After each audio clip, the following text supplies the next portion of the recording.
Mine at last. The one and only Acme Chronoskimmer. Prepare for a wild ride, my friends. This new time travel device will allow us to tunnel back in time and steal history's greatest treasures. I'm going to drop each of you off at a different time and place in history. Your job is to steal an historical object. Each of you will receive a note revealing exactly where to hide until I pick you up. Don't forget, tear up that note so no Acme agents can track you down. Chronoskimmer activated. History awaits!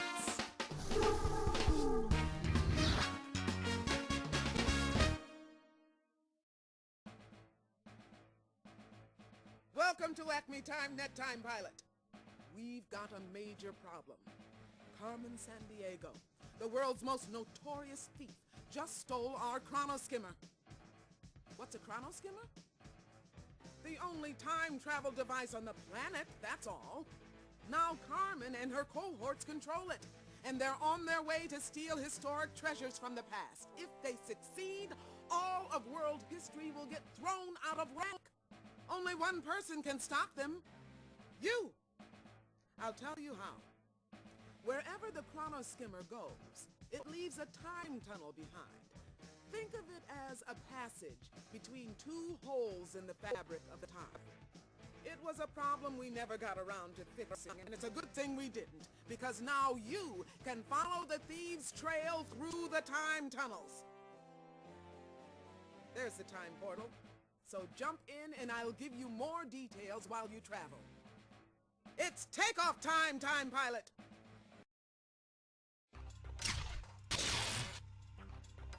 When you're here in the tunnel, I can talk to you, but once you're in the past, I'll be out of contact. In fact, I won't even be born yet. But don't worry. I'll send along an Acme good guide to help you. This first trip is a long one.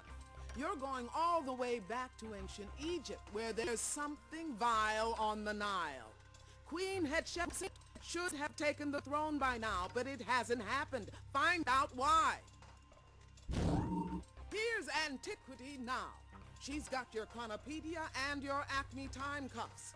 Carmen always leaves a note telling her crooks where to hide, so collect any note scraps you may find. And here's the most important thing. Carmen and her creeps have messed up history, so do the world a favor and set things straight.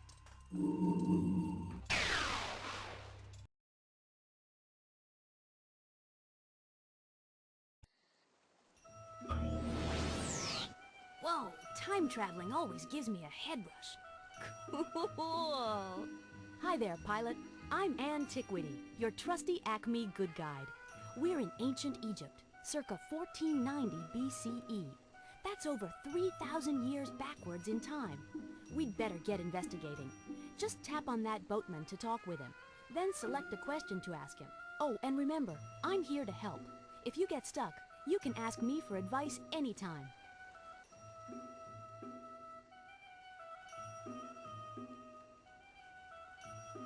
Welcome, strangers. You can talk to me by selecting any of the questions below. Certainly, but first you must assist me. That sack on the riverbank contains my supplies for preparing mummies. Please move it onto my craft. To move that bag, pilot, click down and hold. Then drag it up onto the boat. I thank you for carrying my provisions on board. It will be darkest night by the time we land, so please take one of my spare torches from the boat. You'll need it. All is in order. Now my oars will carry us to Hatshepsut's temple. We're ready to shove off. Take another look around if you like. If not, let the boatman know we're ready to cruise the Nile. Hello again. Can you believe the troubles besetting poor Queen Hatshepsut? As you wish. Hold on while I push off.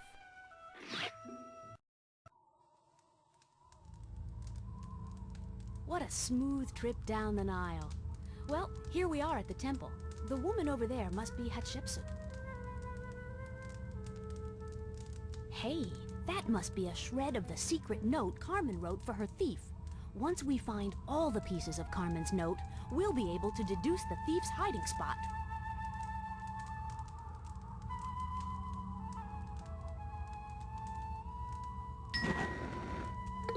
go. Now we'll turn up the heat on this case.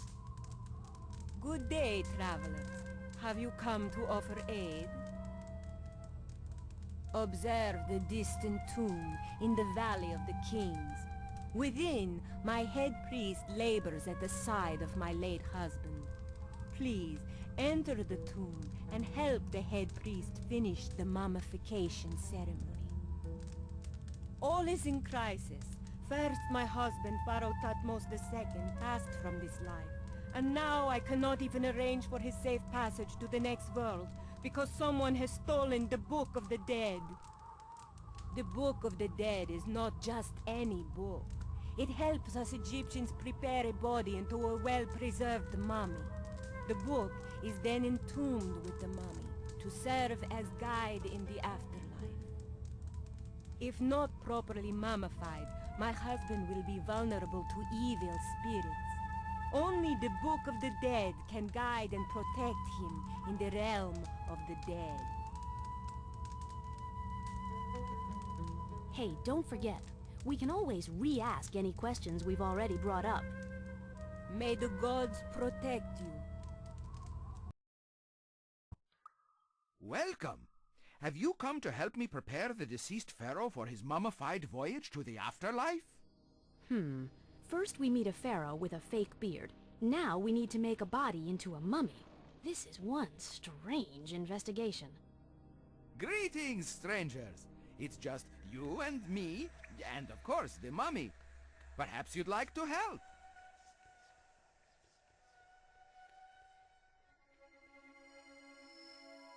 We've been hard at work here, transforming dear Thutmose into a proper mummy for his trip to the afterlife. But all my assistants have run off looking for the thief who stole our Book of the Dead. I can't finish this mummy all by myself. Well, actually, I'm at a loss. As head priest, I rarely have to do the dirty work myself. I'm really more of a mummy manager. So with my helpers gone, I don't know what to do next. Somewhere in this tomb lies a second set of mummy-making instructions. But protocol demands that the head priest, that's me, avoid getting dusty. Luckily, you scruffy-looking visitors look perfect for the search.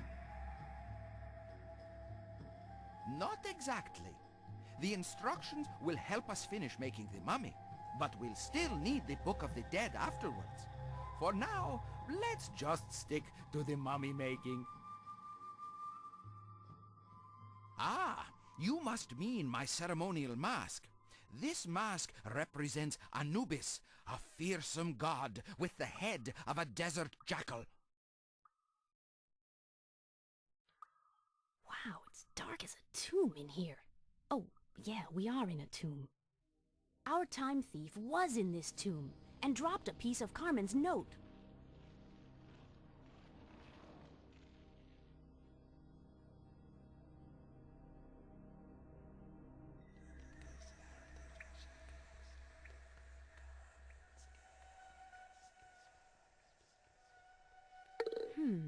Did you see those hieroglyphs on the wall? I wonder what they mean. Enough exploring! Are you ready to begin the mummy preparing ceremonies? We've seen the sights. Okay, pilot, let's start the ceremony. Correct. The oil keeps the skin soft. Cool. The hieroglyphs on that jar really do mean oil.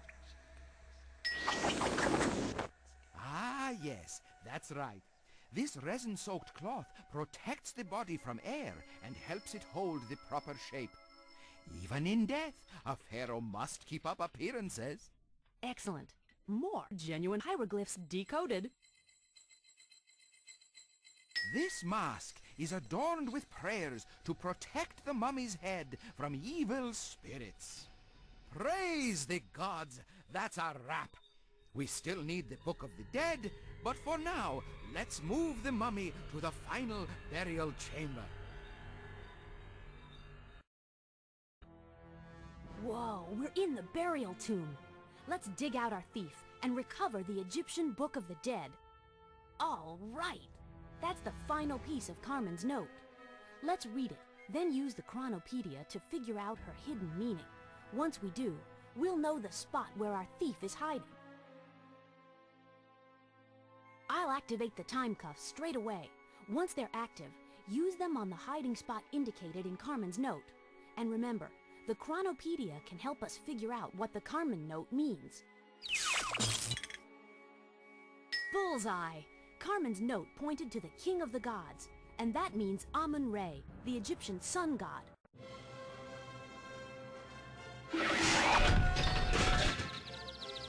This case is sealed shut. Servile is under wraps, and the Book of the Dead is back on track.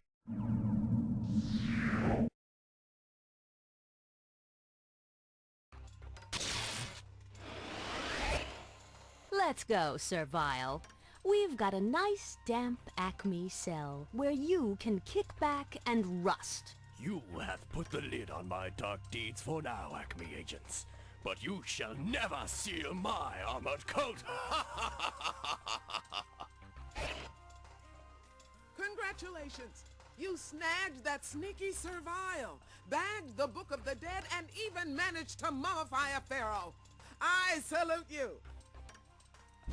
Thanks to you, the ancient ruler will have laughter in the afterlife and Egyptian history is restored.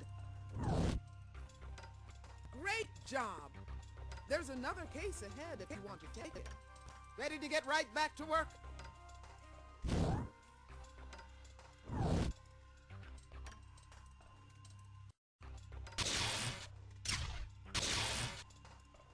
Tie on your toga, time pilot.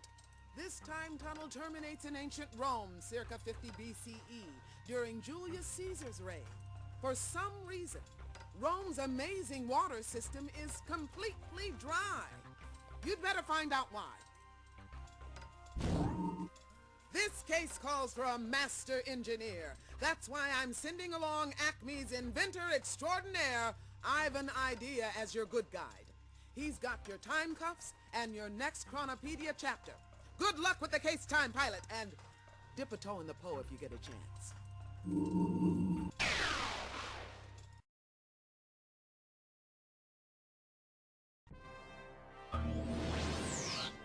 Hey there, pilot. I'm your good guide. I have an idea. Can you believe we're really here in ancient Rome? Julius Caesar is right over there. I wonder why he looks so wiped out. Hail, strangers! Lend me your ears. Some wretched renegade has stolen the Forum and vandalized our great city's plumbing in the bargain. Well, we'd better have a word with Caesar and see what's up. Too much! Take a look at that Carmen note.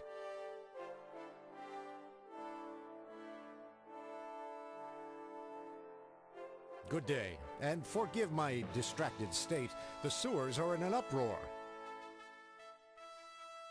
I am Julius Caesar, powerful leader, and soon to be Emperor of Rome. When the thief escaped, he knocked many of the sewer pipes out of place. We have a serious failure of flow as a result. Why? Everyone needs clean water to drink and bathe, and the latrines must carry away unhealthy wastes. If the sewers are not fixed, things will get ugly, fast. I thought you'd never ask. Go find my head plumber who is working beneath the streets of Rome. He could certainly use your help fixing the scattered sewers. Until later, farewell. It's about time you laborers arrive to fix the plumbing. No one can bathe properly without flowing water.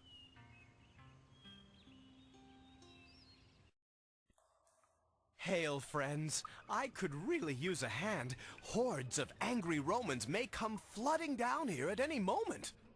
We have a job to do, pilot, and remember, talk to me if you need help. Greetings. I hope you've come to help solve my plumbing predicament. It is quite simple, really. We need to get clean water flowing up to the fountain and bath above, and we need to drain the dirty latrine water down to that trough on the floor.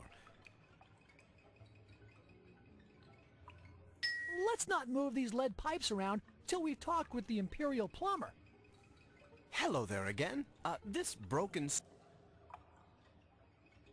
It seems an escaping thief knocked many of these sewer pipes out of place. If things aren't fixed fast, the Roman citizenry will soon be thirsty, dirty, and sick. Try putting these sewer pipes into place. When you finish, we'll arm the pumps and get the water flowing. Like this.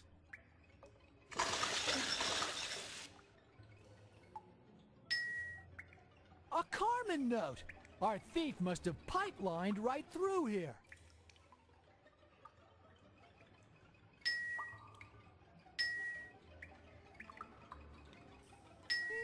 No. That is where the latrine water is carried away. Try fitting the pipe into the sewer pipework instead. Right. You've plugged up all the gaps. Time to use the pumps. Let's apply some muscle. Will you help me pump? Primed and ready to pump. Why don't you journey up to the surface and see if our pipes are working in the daylight? Congratulations! The plumbing works fine now, and I was in sore need of a bath. Oh, and I found this floating in my clean bath water. Have a look. Super job! You found the last Carmen note. We can decipher the riddle with a little help from the Chronopedia.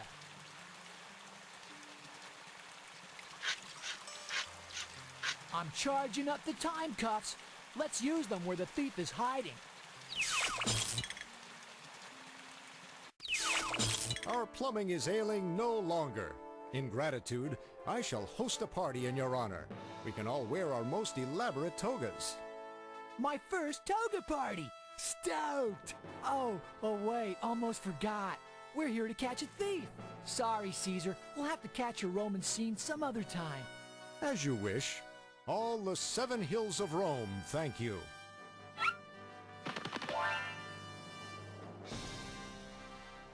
Super deducing, pilot. That column with the marble horns is 100% ionic. Talk about ironic.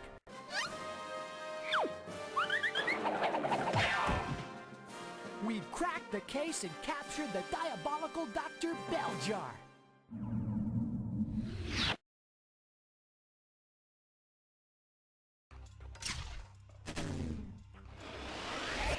Tough luck, Belljar. Your formula for fiendishness has failed. You're due for a long tune-up in the Acme jail. You've pulled the plug on my prank, but Carmen won't leave me short-circuited for long. Way to go, Time Pilot! You busted that beastly Belljar, found the forum, and restored the history of civil engineering. Thanks to you, Rome's sewer system is in top working order, and because of that, we all have indoor plumbing today. For that, you deserve recognition. I'm promoting you to Time Scout. Now you've got something to scout about. There's a whole new case just up ahead. Can you take it on right now?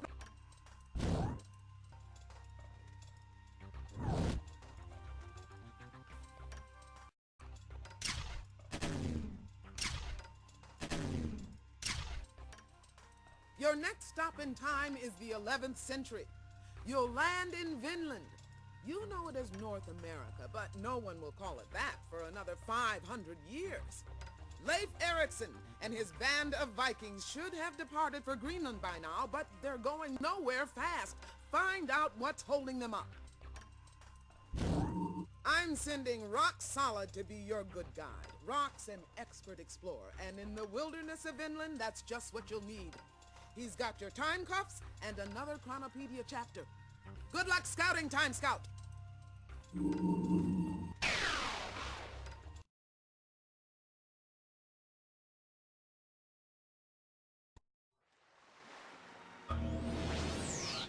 This must be where the Vikings landed in North America in 1002.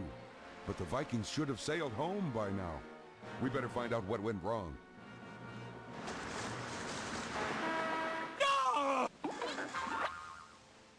My ship! A scoundrel's run off with my poor ship! It's almost reached the horizon.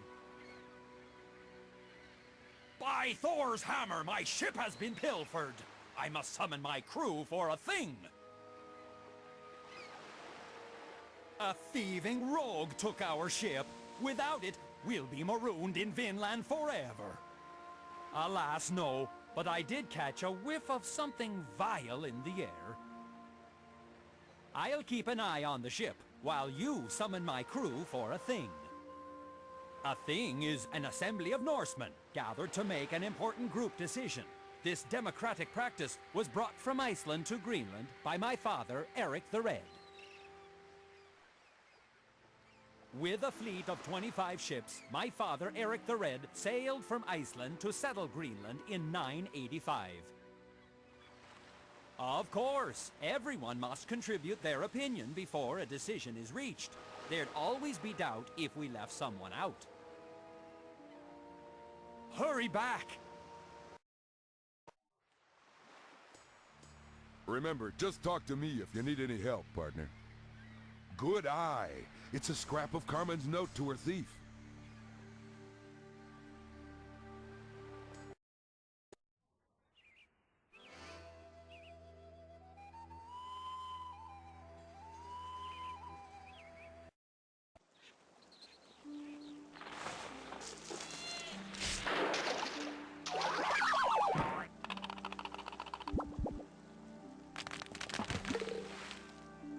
A shard of Carmen's card. Our thief can't be too far.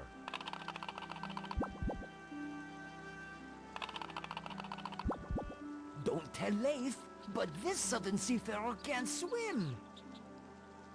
Thanks for dropping in.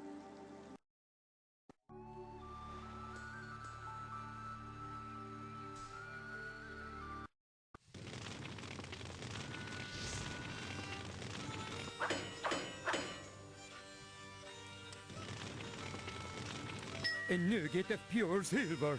Thank you. Now I can finish my sword.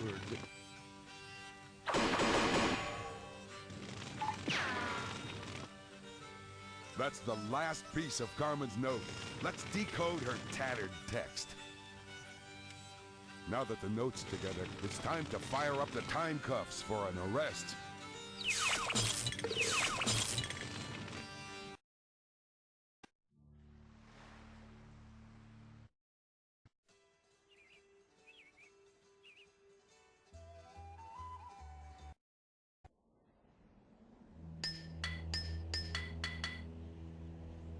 Put your shoulder behind it and give that stump a solid thump.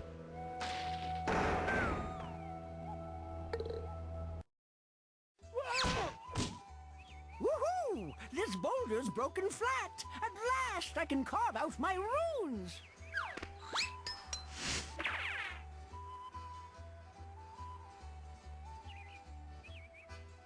You know, Leif may have named this country Vinland because of all the grapes growing here. A rock on a rock is just what we needed. We've got the grapes.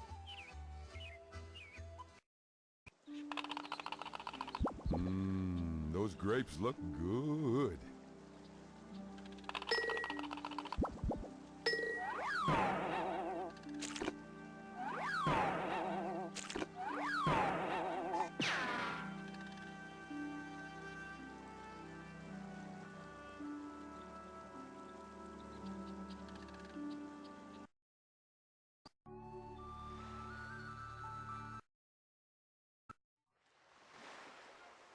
Welcome to the thing.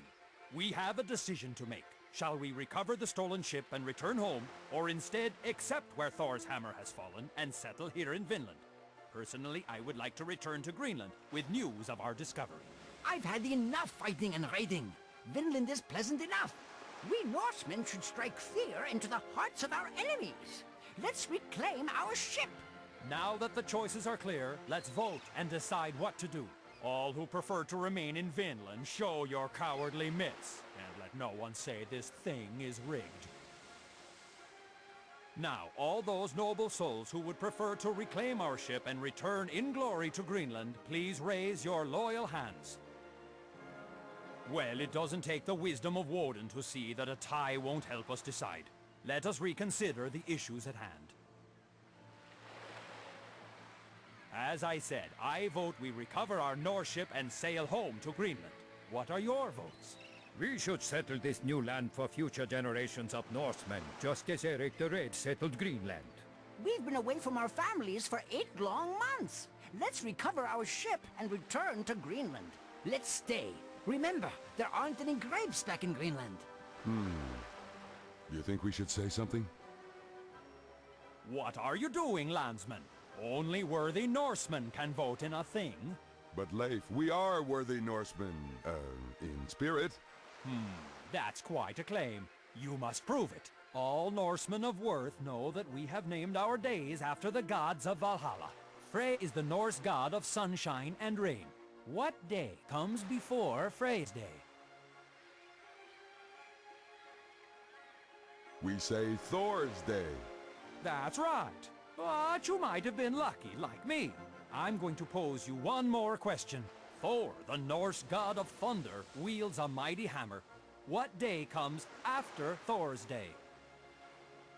We say Frey's Day. Right again. You must be Norsemen after all. We'd be honored if you'd vote in the thing. Now that the choices are clear, let's vote and decide what to do. All who prefer to remain in Vinland, show your cowardly mitts. And let no one say this thing is rigged. Now, all those noble souls who would prefer to reclaim our ship and return in glory to Greenland, please raise your loyal hands. Well done. The issue is decided. Prepare the landing boat for battle.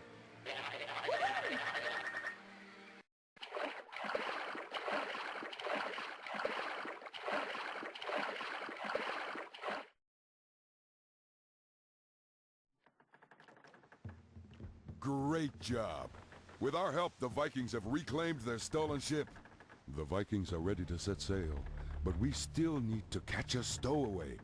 Take a look at Carmen's note and remember the time cuffs.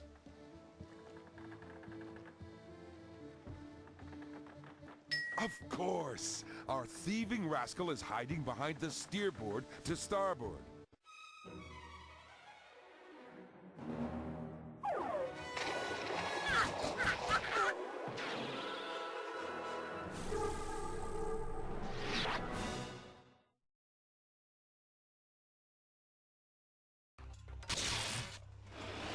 Come on, Baron. We've got a nice bare cell ready for you at Acme headquarters.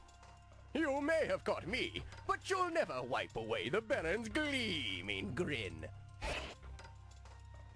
Looking good, Time Scout.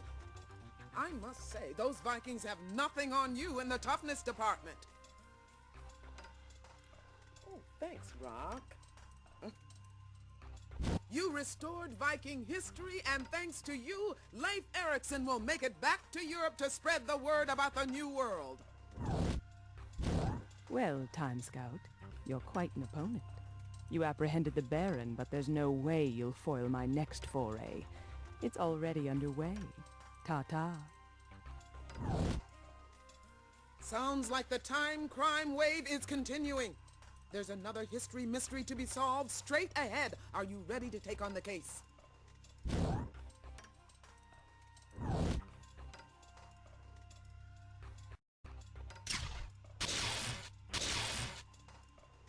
This tunnel only jumps ahead a dozen years to 1015. But you're going from the wilderness to high culture, the kingdom of Japan during the Heian era. Murasaki Shikibu should be writing the world's first novel by now, but her pages are blank.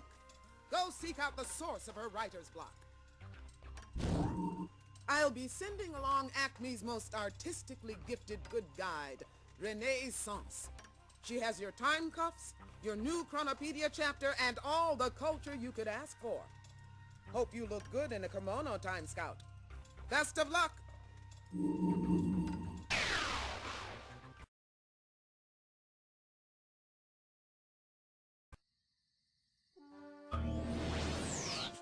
Welcome to Heian-era Japan. It's nighttime in the year 1015.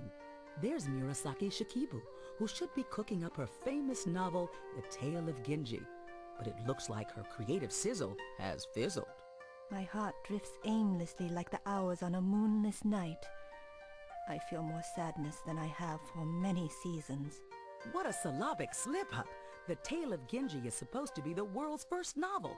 We better track down what's troubling Murasaki and get her weaving wondrous words again. This is no ordinary scrap. It's a Carmen note, which puts us a measure closer to an arrest. Hello. I'd say I'm gladdened by your presence, if I was glad. If only I could work on my novel. My spirits flutter aimlessly like the last leaves of autumn.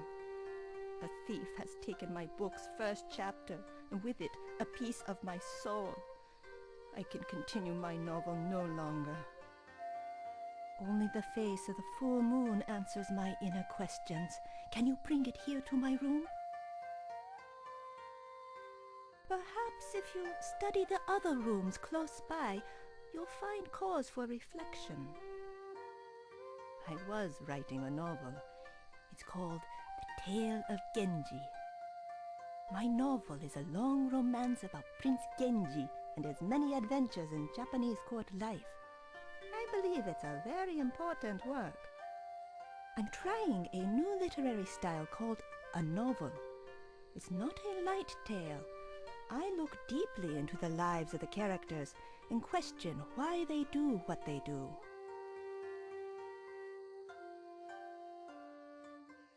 These poems here seem to be written about the Japanese seasons. Murasaki, can you read a few?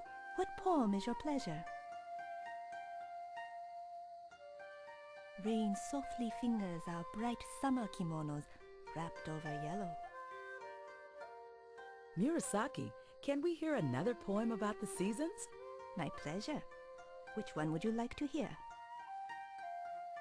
The harvest moon's hearth warms our autumn kimonos splendid over green.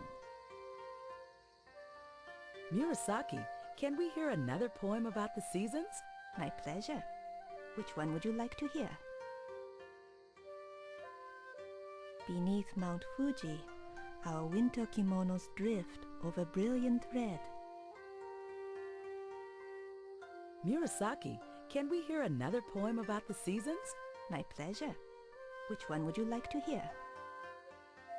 Paddling our frail boats, we drape our spring kimonos gently over blue. I store my colorful kimonos back there. You may try them on if you'd like to fit in.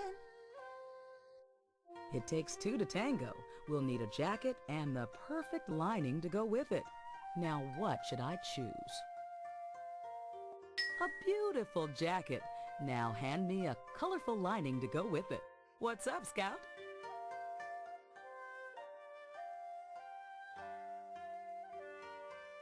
It's too dark to explore right now, but we might see more if we throw some light on the situation. Like the first warm rays of morning, it's yellow.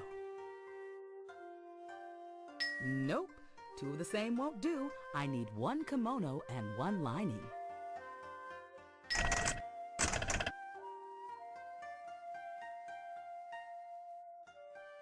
My quill quivers, but not with novel inspiration. Without the moon, I'm only idly scratching away. Ah, the sky. What a perfect night for moonlighting. This room makes me feel like hot stuff.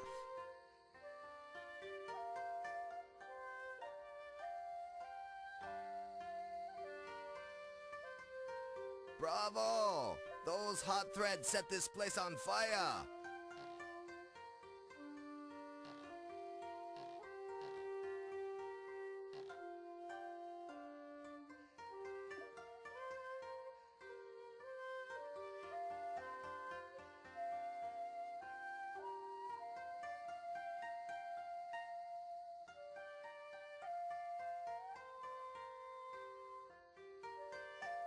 Stay cool!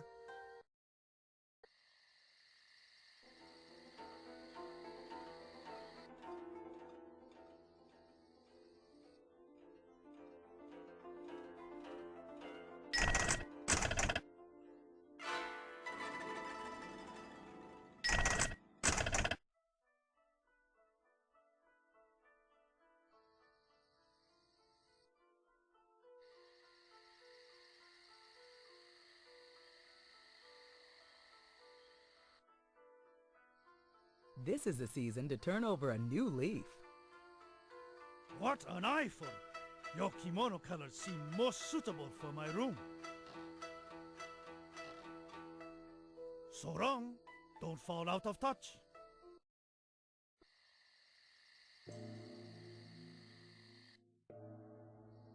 My heart is a dark well, even more so than usual.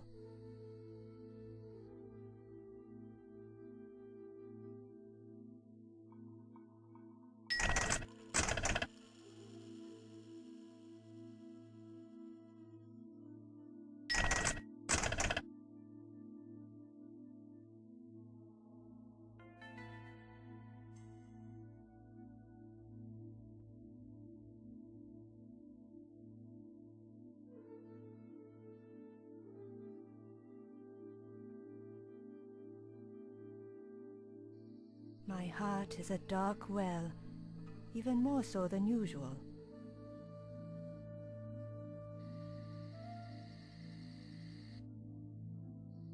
This place is making me blue. Since I'm not sad, I must be shivering. What do you want here? Why, yes. And she stumbled over my kotatsu. And if hitting my heater wasn't enough, she also tossed this litter on the ground. That C note means we're right on track. Nice outfit you have there. A stylish match for my cool room. Stay warm.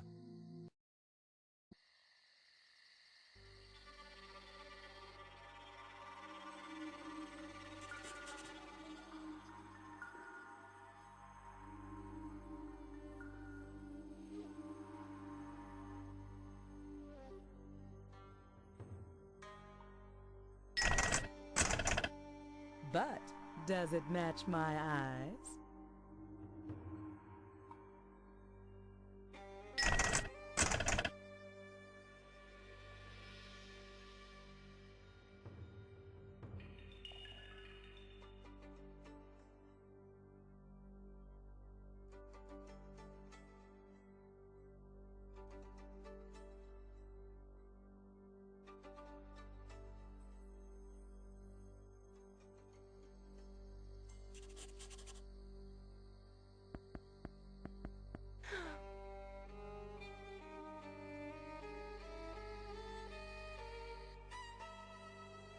This spot puts a spring in my step. Beautiful! Your fine kimono flourishes here, like the first buzz of spring. Do come again.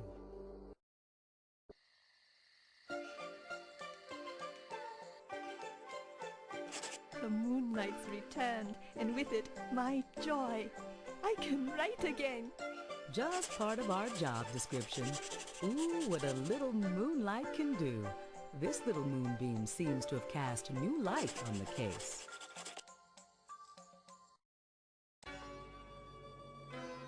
High five! Let's see how these puzzle pieces harmonize. With Carmen's note in one telltale piece, I'll activate the time cuffs. Nope. You're using your smarts now. The Carmen note tells us you made the right choice. Naturally, you smelled a rat in that zodiac drawer.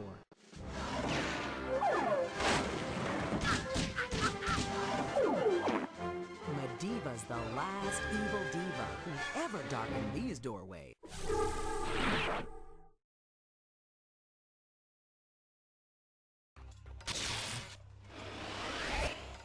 It's back to Acme headquarters for you, Mediva, for a long spell in solitary. Don't think you'll keep me under wraps for long, agents. I've still got a few tricks up my sleeve. Huh. Terrific tracking, Time Scout. The world's first novel is well on its way to publication. Thanks to you, Mediva's in a cell, and Murasaki is moonlighting her way into history. Because of you, the novel will become the world's favorite literary form. Readers around the world, thank you. You're doing excellent work. And now's your chance to do more of the same. Another case is coming up fast. Will you take it on?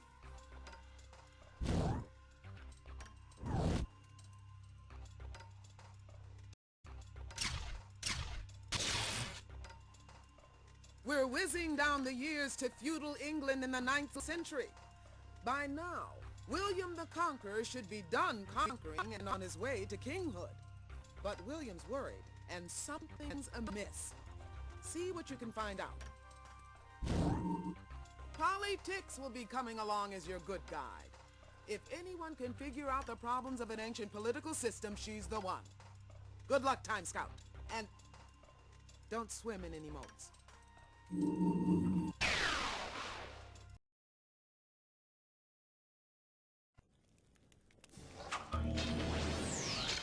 Know why the chrono skimmer rules? Because we always arrive right on time. We're in England, 1086, and I'm standing by William the Conqueror, the French ruler of Normandy and England. Hey, you two! Watch your heads. There's a siege going on. A siege?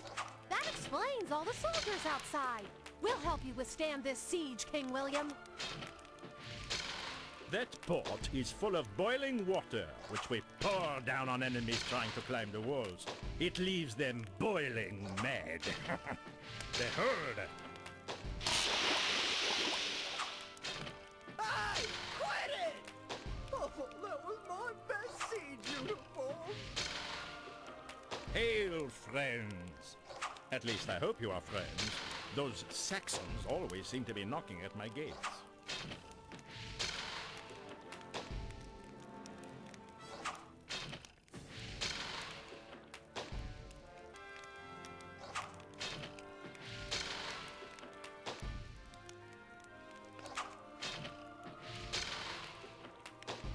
Hello again. I'm still dealing with the actions of these Saxons. Oh, the Saxons are revolting. Again. Someone stole my Doomsday Book, and the Saxons, taking it as a sign of weakness, have decided to try and overthrow my castle with a siege.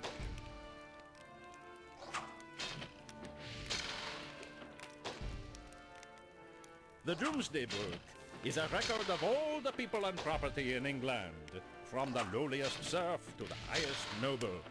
It really helps me keep tabs on everyone. Perhaps they need a bath? But seriously, the Saxons are not happy having a foreign king like me. I burned much of the North Country to the ground once. But will they let bygones be bygones? No! You know, historical figures aren't always angels, but our Acme job is to put history back on track. If William doesn't remain king, all of English history might change. This stone castle I recently built is strong enough to withstand any Saxon attack. But with this siege going on outside, I'm having trouble bringing in fresh supplies. Ah, a noble offer! I happen to have a secret passage out of this castle. Squeeze through and go find my barons and lords. Tell them my soldiers need some bread. It's a carbon note! Our thief must have slipped through this secret passage. Au revoir! Hurry back! Hello? Welcome to my castle. Help you? But I am a nobleman. It is very uncommon for me to help commoners. For the king? Why didn't you say so? In that case, helping you would be my crowning glory. What can I do to help? I know little of petty activities like making bread. Here is a list of my subjects. Perhaps one of them can help you. Salutations, dear Baron. May I help you? King William needs bread for his troops. Can you help? I would love to bake you some bread, but I am flourless and thus powerless. Do you have any flour? No flour? Well, check with the lord down the road. As I am a baron and he is only a lord, the feudal system requires that he help me out. We're off to the Lord.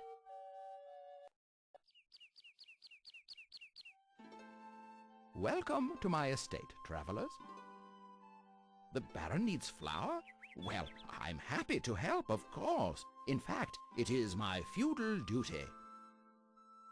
Well, I do not have any flour on me at the moment, but one of my peasants may be able to help. Just point one out. Lordy Lord, good day. What can I do for you? We need to bake bread for the Baron. Can you get us some flour? Yes, I can make some flour for you. I am a miller, after all. Here it is. Freshly milled flour for the Baron's bread. All yours.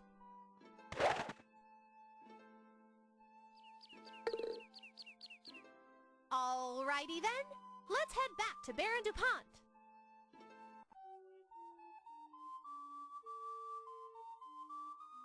Oh, this flour is perfect.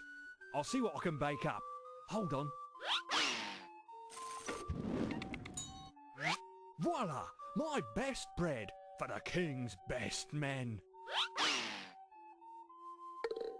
All right, let's sneak past the siege and back into William's castle.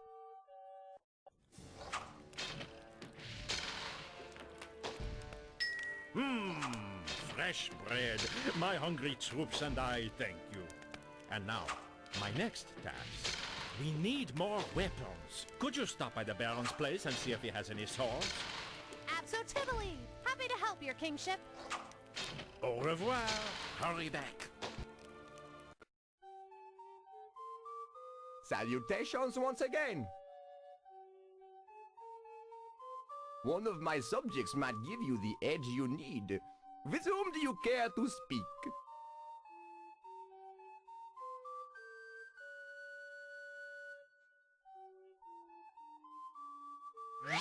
How'd you do, Mr. B? What do you need? King William is calling for more swords. Can you make them? Oh, I'd dearly love to forge some swords, but the water barrel I use to cool my red-hot metals has sprung a leak. If you can find me a new barrel, I can forge ahead. You need a barrel? I believe the lord next door can roll one out for you. Greetings once again, travelers. Ah, no, you've got me over a barrel on that one. Let's check with one of my peasants.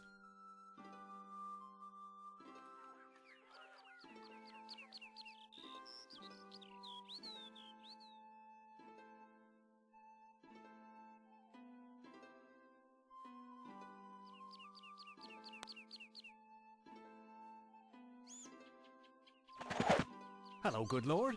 May I be of service? The Baron wants a barrel. Can you help? A barrel? I'm happy to make you a barrel. Back in a flash. Ta-da! The finest barrel a baron could ask for. It won't leak a drop.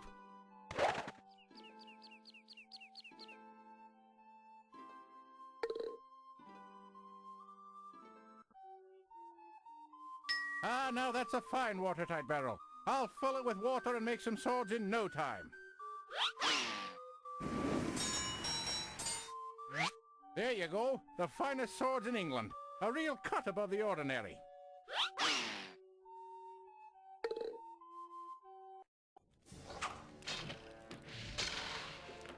Ah, these swords will give me the edge over those Saxons. But now, my archers are all out of arrows. This is your final task. Check with my Baron and see if he has any arrows to spare. Sheesh. King William's got us pulling a lot of strings. Au revoir. Hurry back. What's on your mind? Salutations once again. One of my servants can surely help. Which one should I call?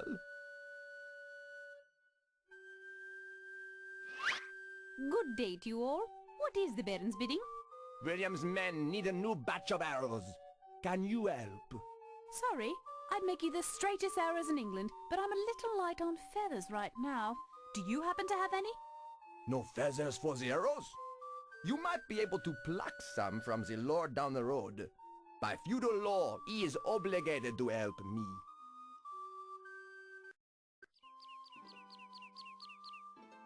Greetings once again, travelers. I'm a lord, not a lark, but one of my subjects might be able to help. Who should I call? Hello, Lord. How can I help?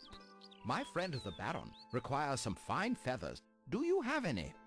Feathers? Certainly. I'll use my hunting falcon to bring down some birds for you. Won't be but a moment. I'm back, and I bagged quite a few birds. I hope the feathers help.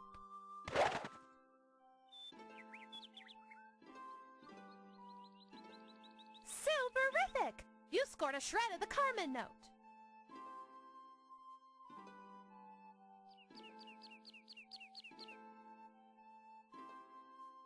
These feathers were plucked from the wild birds that the hunter caught.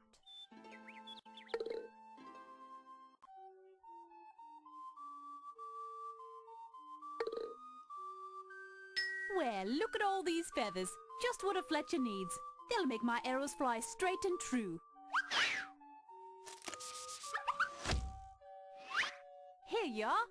These are some of my finest arrows.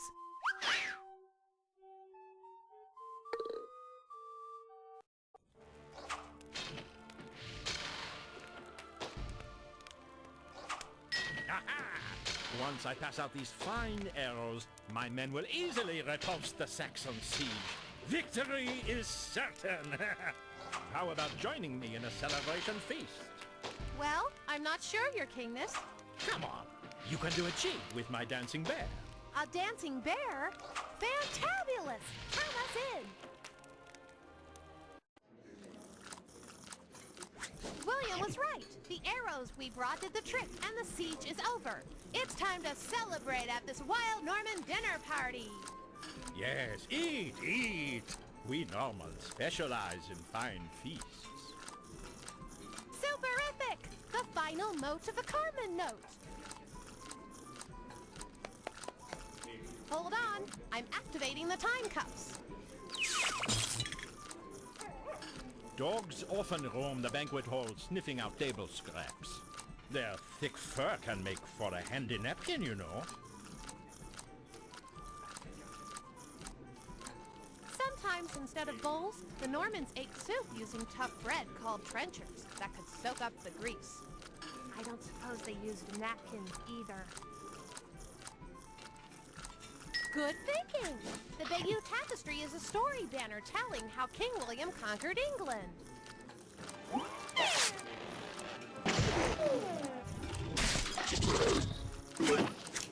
We've slapped the cuffs on that wily warmonger, General Mayhem.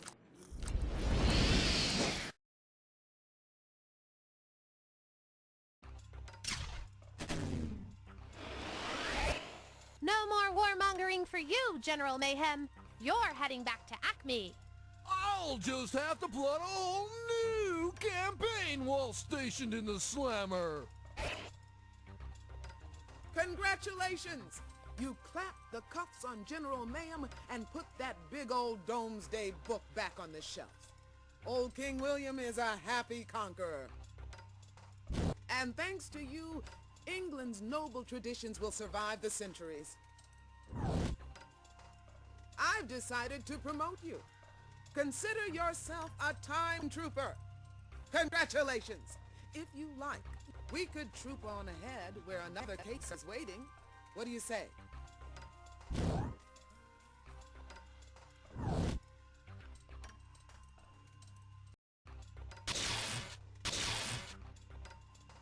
You're tunneling to the 13th century, where China's Yuan dynasty is powering up. But an historical link between East and West is missing. Better explore the problem, Time Trooper. You'll be in the large, capable hands of good guide Rock Solid, explorer par excellence. As usual, he's got your cuffs and more background information for you to check out. Remember, China is huge, so wear your walking shoes.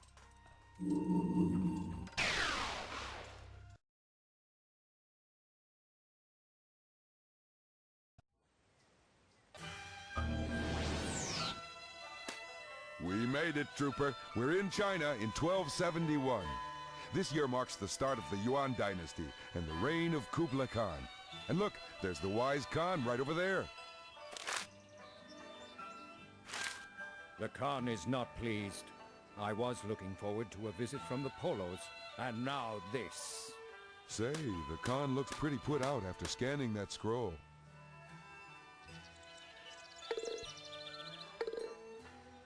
The Polos have fallen victim to a thief on the Silk Road. Even worse, without the oils they hope to bring, the Polos have headed back for Europe. My foreign friends, the Polos, were bringing precious oils from their distant homeland, but a dishonorable thief has stolen this gift. The Polos are merchants from a place called Italy, far to the west. They came here years ago and promised to return with gifts from their homeland. The great Khan has learned to trust foreign visitors and accepts your offer. Please help the Polos for me. To speed your travels, I grant you full use of my golden tablet of passage, which allows safe travel throughout my domain.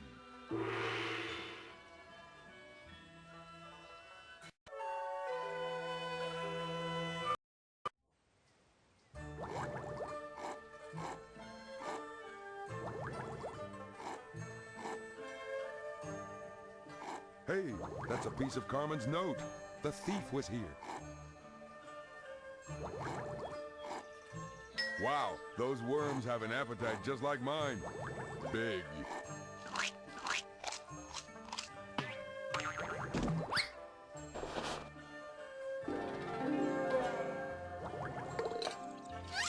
Thank you for your kindness. Please accept this gift of silk in gratitude. Farewell. Pleasant journey.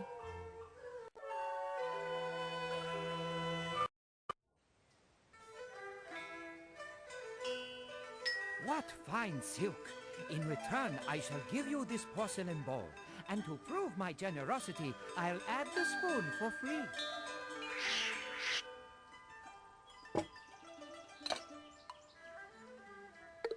There's a Carmen note. Looks like our thief has hit the Silk Road. Safe travels, my friends.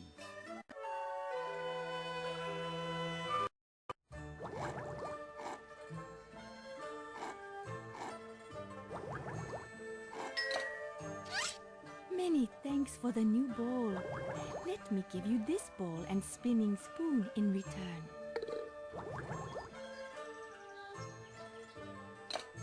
Farewell. Pleasant journey.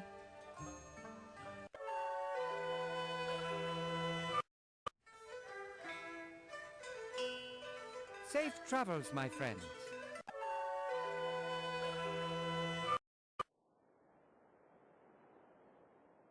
Hoo-wah! We've found the final fragment of the Carmen note.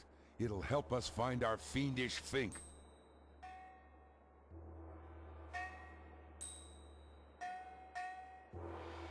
Now that the C note's complete, I'll activate the time cuffs.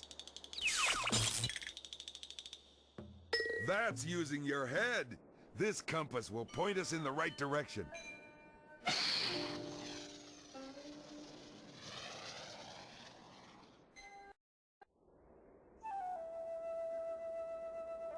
Phew, your soup bowl guidance really helped us cook through that desert. And say, we're not alone. I do believe we've found Marco Polo and his party. I've joined my father Niccolo and Uncle Maffeo on their second visit to the Khan. But without our oils, our caravan will have to turn back. So long. Best of luck bringing down that bandit.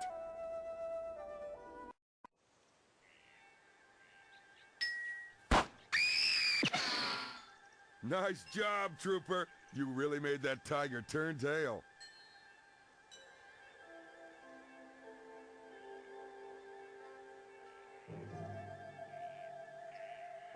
Right. The lair of the black stone must be a Chinese coal mine.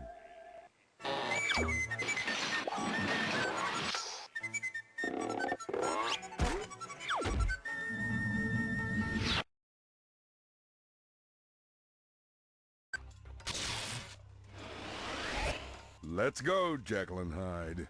My dear Acme friends, I know you're only doing your jobs. But you won't keep me locked up for long, losers! Excellent work!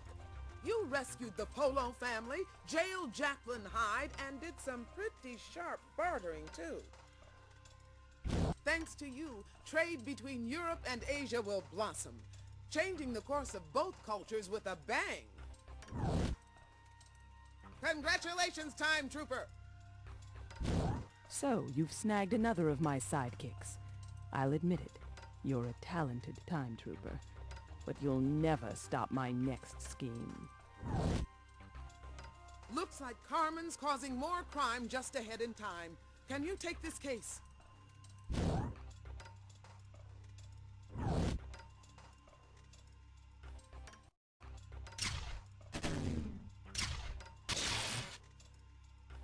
This time tunnel leads to Western Africa in the 14th century.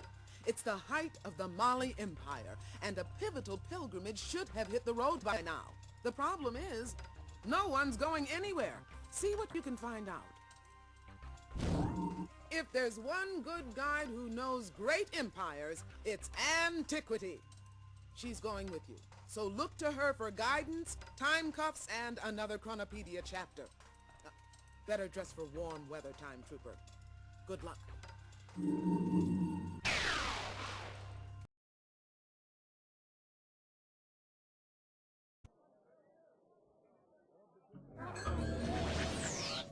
Whew, another day, another time period.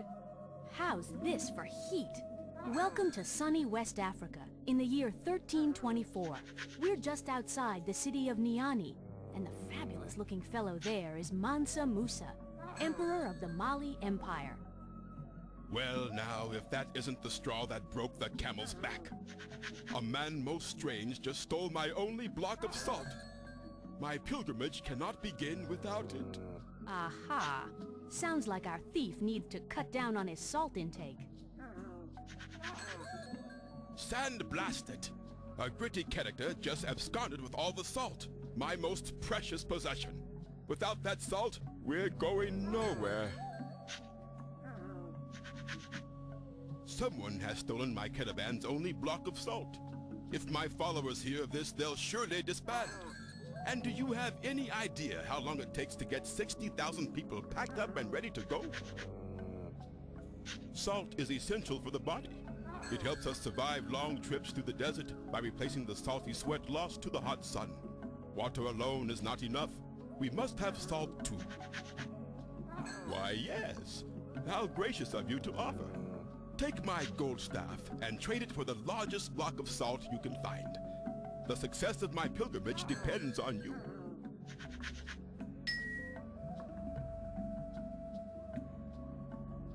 That line is my caravan. All the people, camels, and supplies that will join me on my holy pilgrimage. If you want details, just ask my official griot. He made all the arrangements. That griot is an oral storyteller who memorizes all the important events of the Mali Empire. He's a walking, talking history book. My griot excels in the telling of stories about amazing African empires, like mine. Griot, tell us a story. One tale of the great Mansa's pilgrimage coming up. It was in 1324 that Musa left the Niger's shore for Mecca, that most holy Muslim city. This pilgrimage, it's called a Hajj, is something Muslims never dodge. To miss the trip would be a golden pity. Go on, griot. Sing again for your supper. Ah yes, another caravan tale. 100 sturdy camels bearing 300 pounds of pure gold each. They'll cross the desert's blazing worst, where salt alone can banish thirst. The sands of the Sahara are no day at the beach.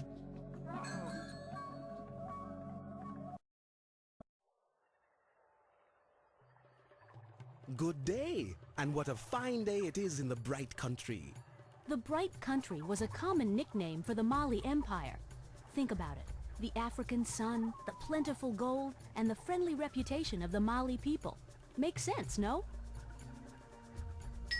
Hold your camels! What are you trying to do, get me in trouble? I know a piece of Mansa Musa's property when I see it. This is his personal gold staff. I can't melt this down. There's no need to worry. We're on a mission from Musa.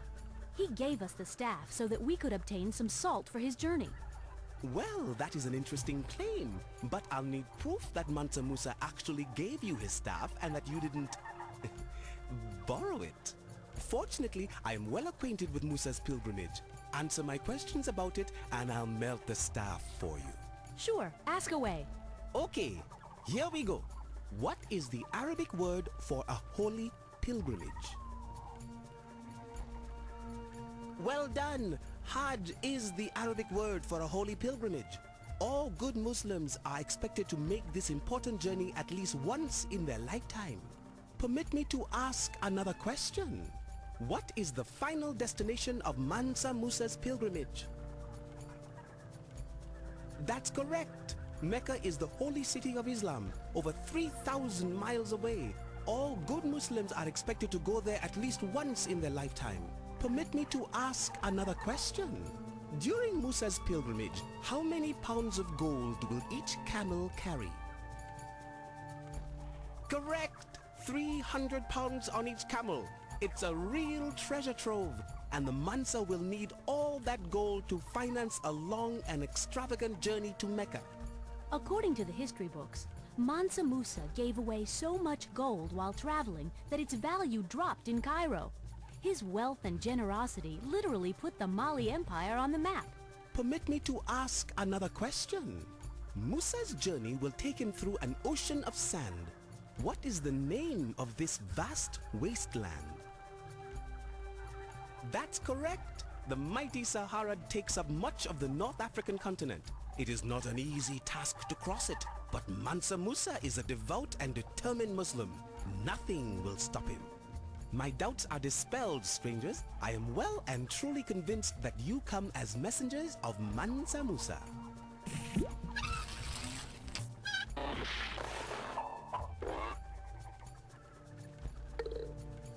What an eagle eye! It's a part of the Carmen note. Goodbye, traders!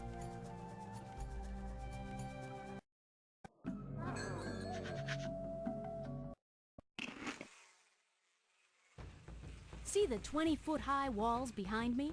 They're the outer walls of the fabled city of Timbuktu, where the camel meets the canoe. Ah yes, very clever. Timbuktu is a splendid trading spot, centrally located between the camels of the desert and the canoes of the jungle rivers. It is my favorite city in all of Mali. A Carmen note.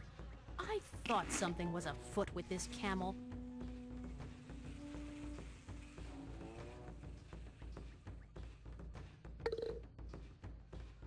Ooh, yes. There are some nice bits of gold there. Throw them on the scale to see what kind of a bargain we can strike here.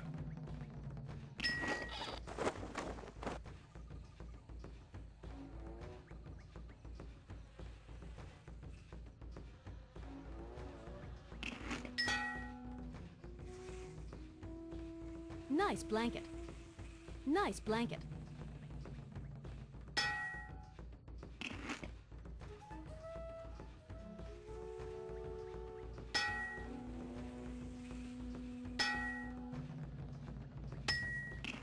Now that looks like a fair trade. It It's a deal even a camel can love. We have ourselves a trade, my friends. You drive a hard bargain, my friends, but your offer was fair. Please take the salt, and may it save you from thirst on a hot desert day. We got the salt! Let's hightail back to Mansa Musa so he can get his show on the road. Salam, travelers.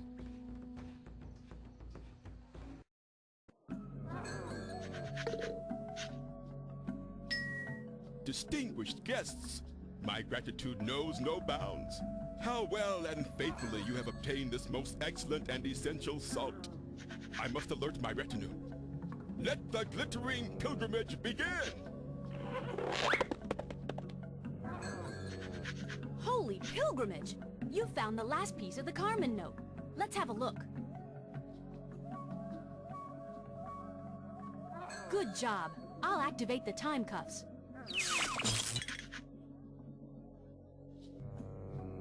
No thief has turned up behind that camel.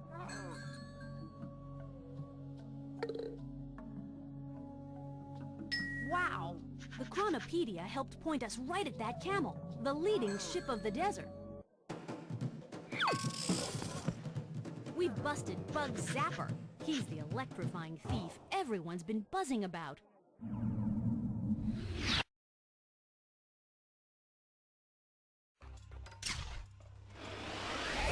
All right, Bugs. Gig's up. We're hauling your sorry mug downtown with us. You think you're smart, eh? Oh, get out of here. You won't keep me in the clink for long. Great going! You busted Bug Zapper and you saved the day for Mansa Musa by snagging that salt with your clever balancing act. Because of you, Mansa will make his Hajj to Mecca and spread his wealth around, and by golly, jolly old Molly will hit the heights of glory. You've done excellent work, as usual. Can you continue on and take another case?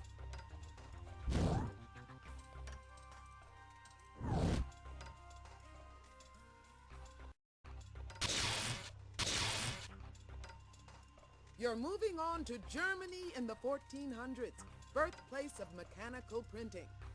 The first edition of a very important book should be on the shelves by now, but it's nowhere to be found. Time for a title search, Time Trooper. This time, that genial genius, Ivan Idea, is going along as your good guide. Good luck, and don't forget to read the fine print.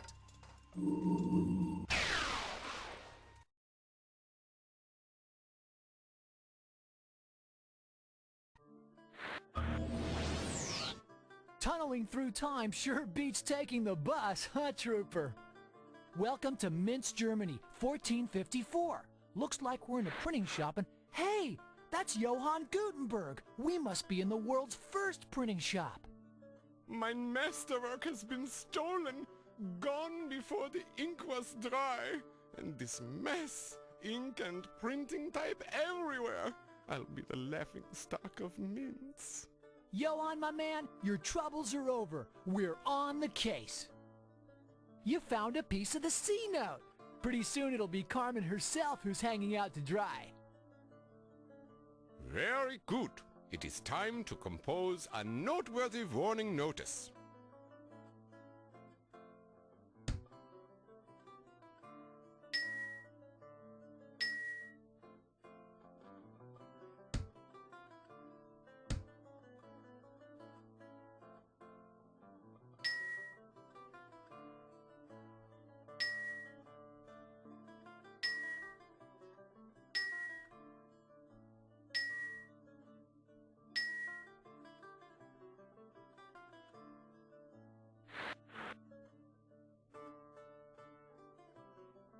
Tragedy! No print shop tour today, I'm afraid. My masterwork has been stolen.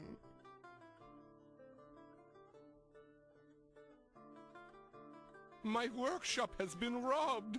A thief absconded with my Bible, the first printed book in all of Europe. Ah, and the villain also made quite a mess while running away. Ach, if only it was that easy. My printing ink is spilled, and to make a new batch, I'll need lampblack. Also, I need to create a notice warning the townsfolk of that thief in our midst. But covered in ink like this, I'm useless. Oh, yes, yes, yes! Peter, find me some lampblack and print the public notice so we can warn the good people of Mainz.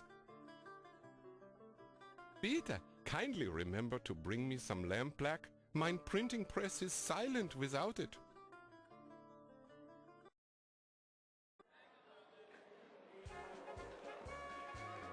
Good eye, Trooper! You snagged a piece of the C-note!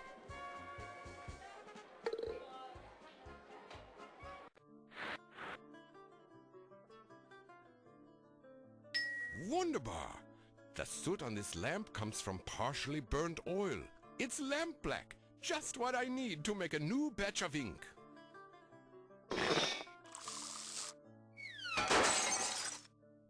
Sorry about that lamp. Good, let's ink. Well done. Let's have a look at the notice. Notice. Well said. A fine beginning. Thief on the loose. Very nice. I have goosebumps. Bible stolen. Oh, this is so wunderbar. I am approaching tearfulness. This notice is quite perfect. Just give me a moment to print up a tall stack.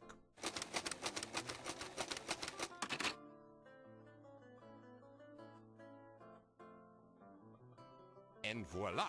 Enough notices to wallpaper the city twice over. I'm off to put up these notices and warn the good folk of Mainz about the thief. Oh yeah! You got the third piece of the C-note. Let's decode this baby. I'll just activate these time cuffs here.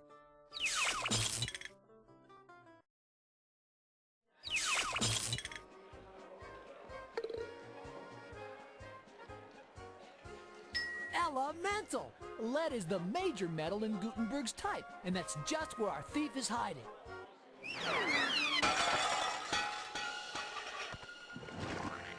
Woohoo! We busted chain reaction!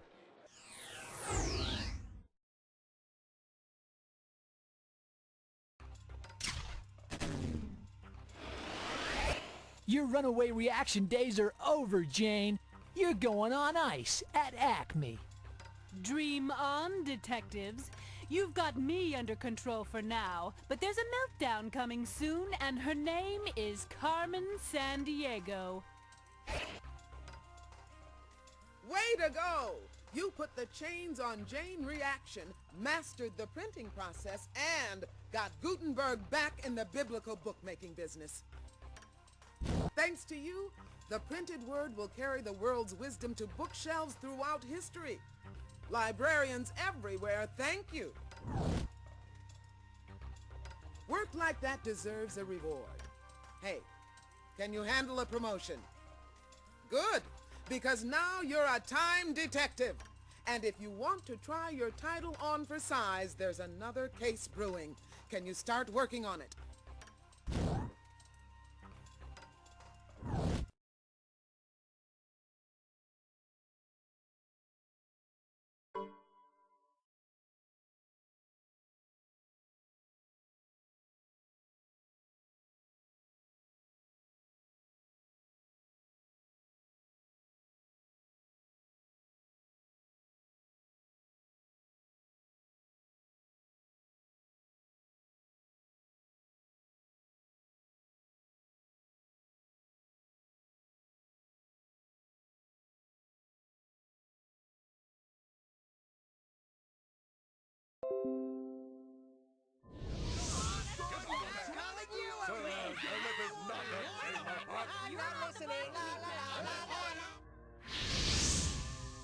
How could they all be caught?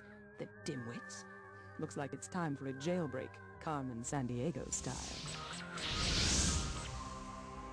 A few tweaks to the chronoskimmer, and I'll be there in no time. You fools need bailing out, I see. I'll just chronoskim you past those outdated bars. Stand back. I have more history hijinks planned for us. So, back to the past week.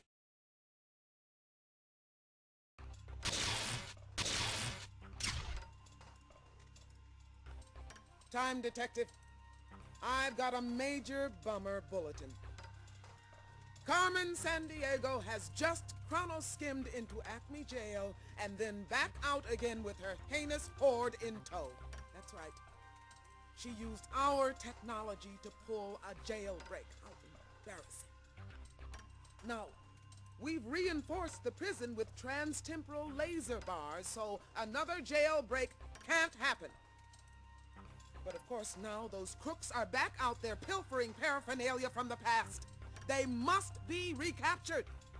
It's a good thing you're out there on the job. Right now, you're fast-forwarding to 1460, where something strange has happened in the Inca Empire's accounting.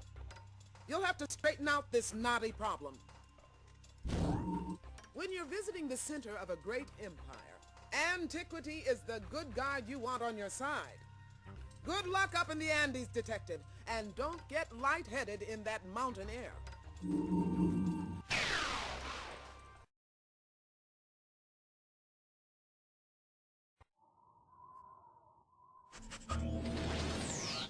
You know, you'd think they'd serve more than just a snack on these long time flights. Antiquity here.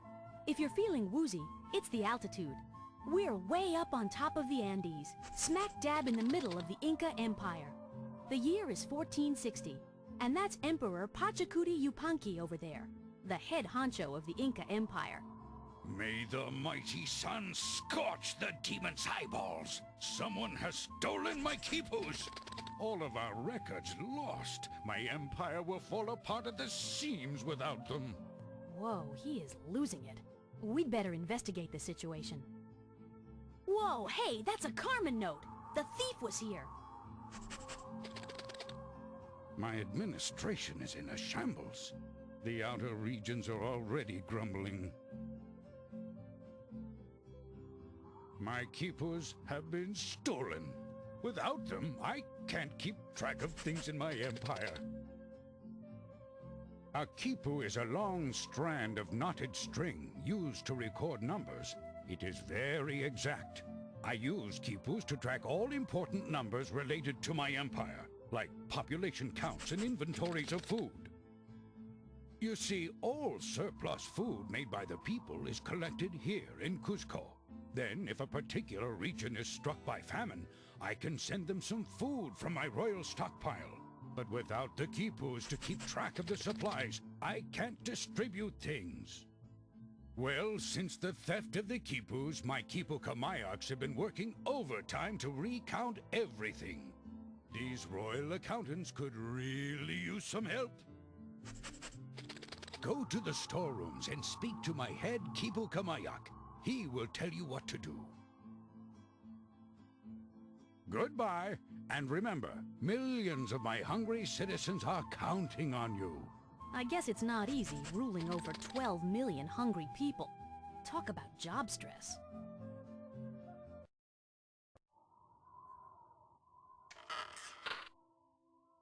These nuts are wearing me out. We'll never recount the supplies in time. Easy. See those storerooms? Please count everything inside each one.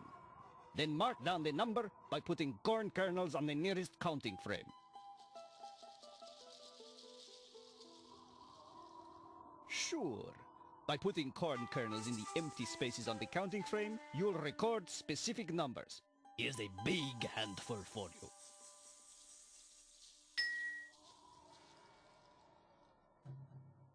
Pachamama, I cannot give you any more of my time. I'm sure you'll figure it out. The counting frame is a stone tablet divided into a grid. By filling in some of the boxes, you can record numbers. Okay, wait here. I'll run a quick count. I counted 1,574 ears of corn piled in there. I know, I'm a really fast counter. It's a gift. Hang on to your hat. I'll be right back. 3,029 potatoes. The spuds were really flying in there. I'll be back in a flash. There are 628 piles of cotton in there. It's a shame the Incas don't know about t-shirts.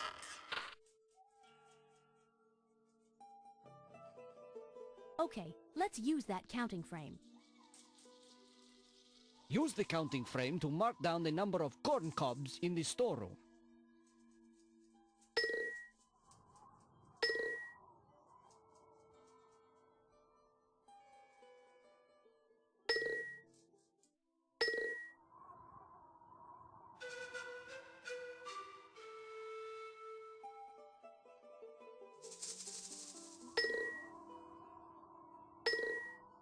I see. So you say there are 1,574 ears of corn. That's correct. Will you do the same for the other storerooms? I have so much to do. Okay, let's use that counting frame. Please indicate the quantity of potatoes in the storeroom on that counting frame.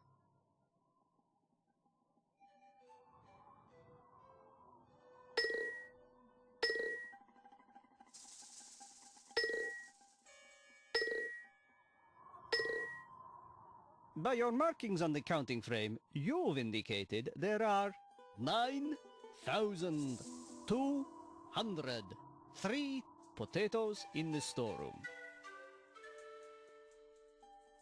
That doesn't seem to match my count.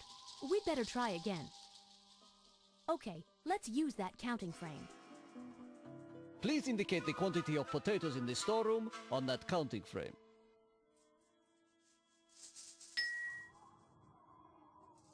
Please indicate the quantity of potatoes in the storeroom on that counting frame.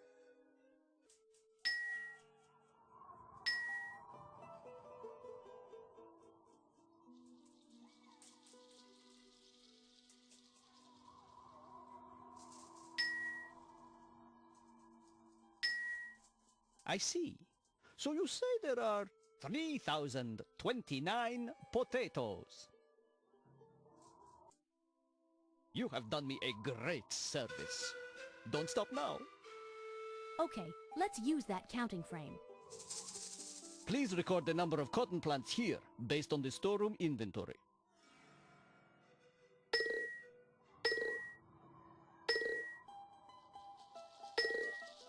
Those are the corn kernels the head accountant gave us. Please record the number of cotton plants here, based on the storeroom inventory. I see. So you say there are 628 piles of cotton. Excellent work. You are rather handy with a counting frame. Now please go tell Pachacuti that we are finished at last with the storeroom inventories. Watch your step on the rope bridge. It's a long way down. Hey, those llamas must be good luck. We found a C-note.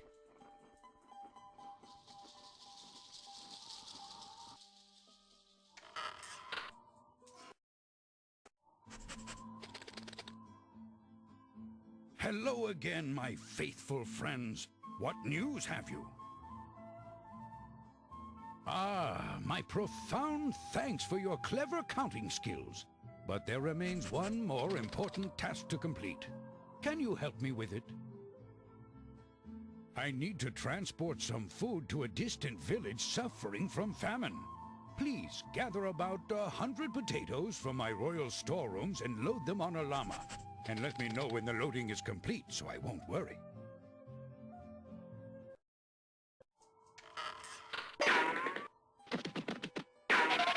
Spud heaven. I grabbed exactly 115 purebred potatoes and stuffed them in this sack. We're good to go. Very good. But before you go, please adjust the counting frame to match the reduced number of potatoes in the royal storeroom. We still have 3,029 marked here. We'll need to account for the 115 potatoes we've bagged.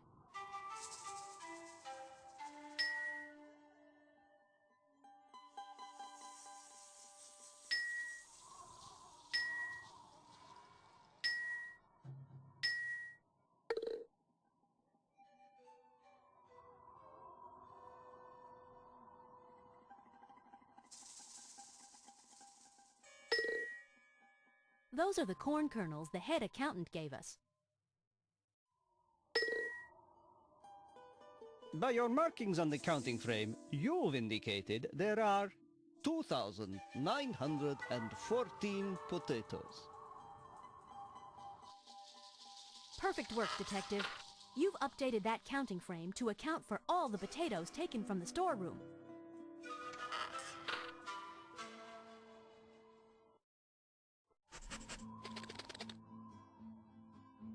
Hello again, my faithful friends. What news have you?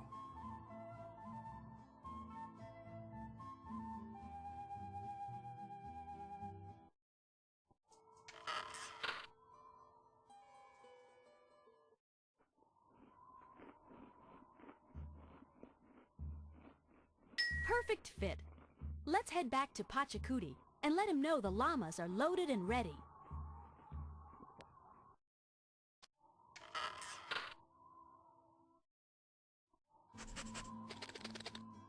Hello again, my faithful friends. What news have you? No, thanks to you, I now have the Empire running smoothly again. But you might be able to help me interpret the strange symbols I found on this paper. Holy mama llama! It's the third Carmen note! I'm activating the cuffs. Watch out, villain, here we come!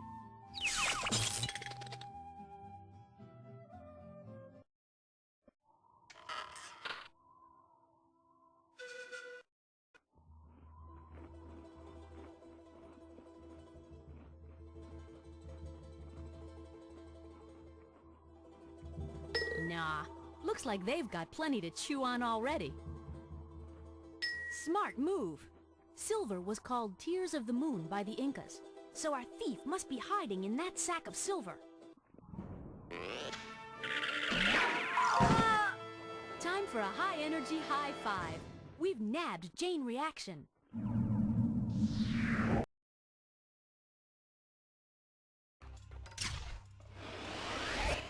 You're headed back to the Acme lockup, Jane. And with its patented new laser bar security, you won't be escaping again. You've caught up with me again, agents, but you'll never accelerate fast enough for a collision with Carmen. Congratulations! You re-jailed Chain Reaction, recaptured the accounting Quipos, and fixed food distribution for the whole Inca Empire. Thanks to you, Pachacuti's kingdom will grow far and wide. And speaking of empire builders, Carmen has already pulled another time heist. Can you take the case right now?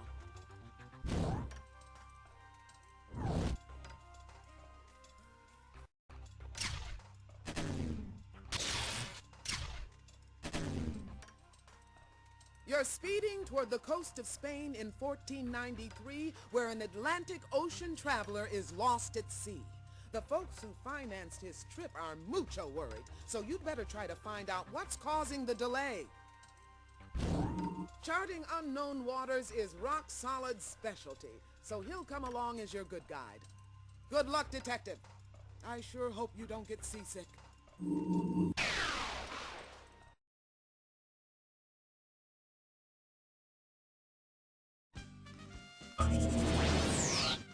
We hit Spain in the year 1493. That must be Queen Isabella right over there. You know, Isabella earned a place in history by supporting the explorations of Christopher Columbus. But at the moment, the Senora looks royally upset. Disaster! Columbus has not returned from his voyage to China. I can only guess that he has been lost at sea. My advisors warned me that his plan would sink. Hey, it sounds like one of Carmen's crooks has put a crimp in Columbus's plans. Let's talk with the Queen and see what we can do. Greetings. You are welcome in the royal court of Spain, although you've come at an unhappy time. Christopher Columbus sailed away 8 months ago to find a westward route to China, but he has not returned. I fear his decision to sail west was not the best. If Columbus is safe and sound, he must be found. He sailed west, so you must too, to find him. You may take this ocean map for the westward journey. Most sailors reach China by sailing around Africa and heading east. Columbus insisted that since the world is round, he could reach China faster by sailing west instead. I'm searching for the fastest trade route to China. Marco Polo indeed. His route runs across land and takes far too long. A sea route to China will be faster, and ships can carry more goods than camels. The Portuguese already have an eastward sea route, so I hope to find a faster way to the west. Avoid the winds to the north. We call them the westerlies because they blow from the west and push sailing ships eastward back to Europe. Try heading south, where you may find more favorable winds. Good luck crossing the vast ocean. May the wind and current be always at your back.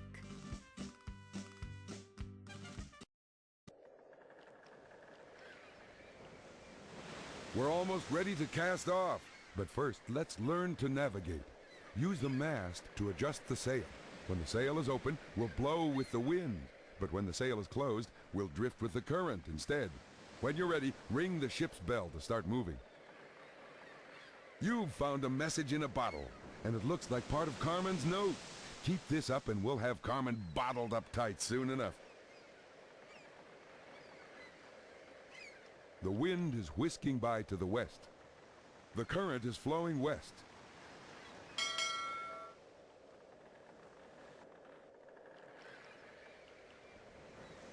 Smooth move. The compass says we're now pointing west.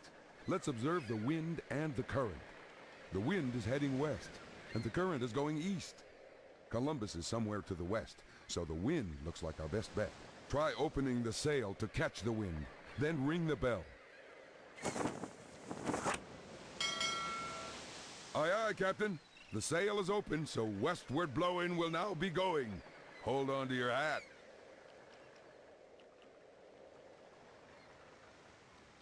Good sailing, Captain. The helm is at your command. Remember, keep a close eye on the wind and current conditions and adjust the sail to keep us heading towards Columbus. The wind is blowing to the east. I believe the current is sweeping south.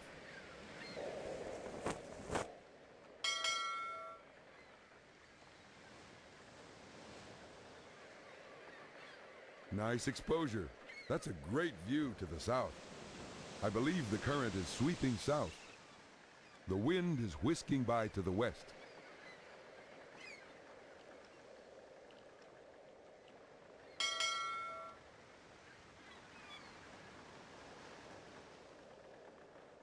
Nice exposure. That's a great view to the south. I believe the current is sweeping south.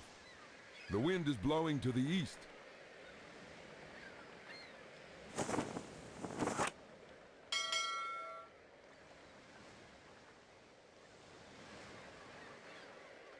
Nice navigating.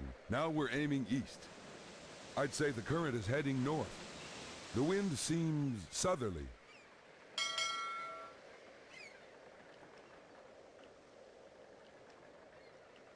Nice exposure. That's a great view to the south. The wind seems southerly. I'd say the current is heading north.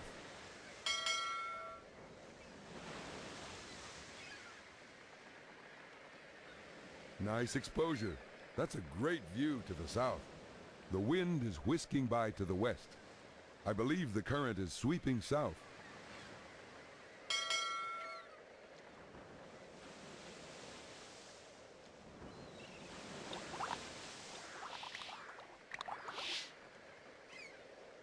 Whoa, quite a set of fangs on that fish. Maybe we'll save that swim for later. At your behest, we're now pointing west.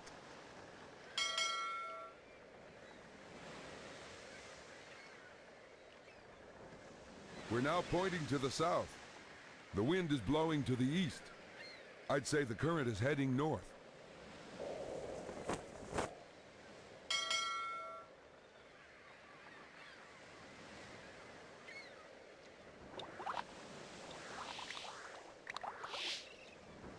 Shark-infested waters were a constant menace to ocean-going ships in the 15th century.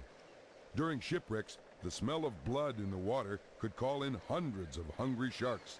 Yikes! Our ship is now nosing due north.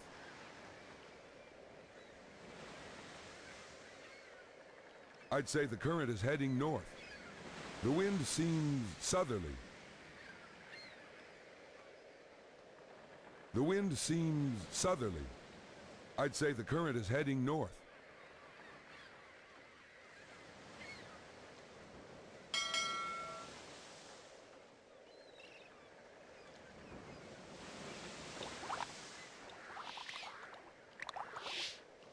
The compass is needling north, and we're matching it. The wind seems southerly. The current is streaming east.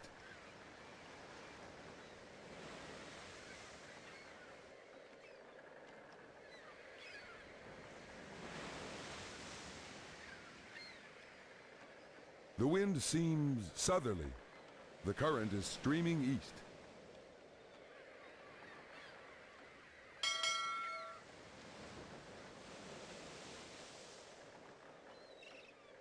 Nice navigating. Now we're aiming east. I'd say the current is heading north.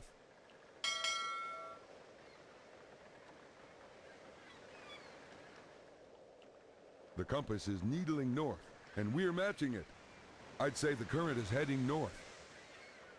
The wind seems southerly.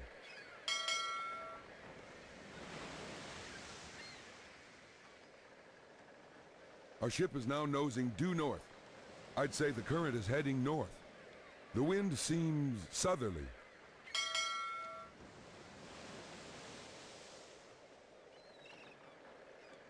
The compass is needling north, and we're matching it. The wind is whisking by to the west.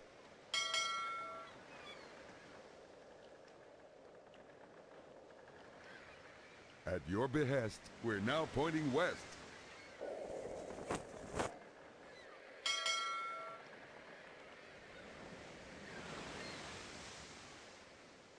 Nice exposure. That's a great view to the south. The wind is whisking by to the west.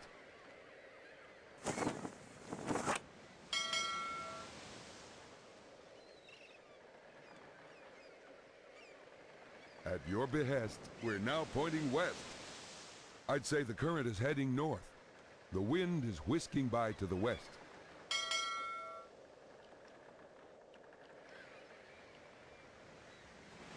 We're now aiming toward the wild, wild west. The wind seems southerly.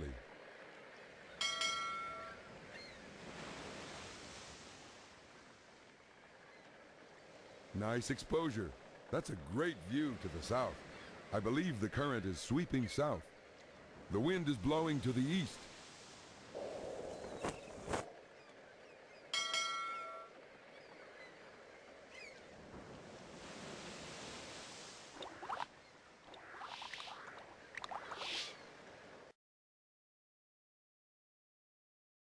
We're now pointing to the south. I believe the current is sweeping south.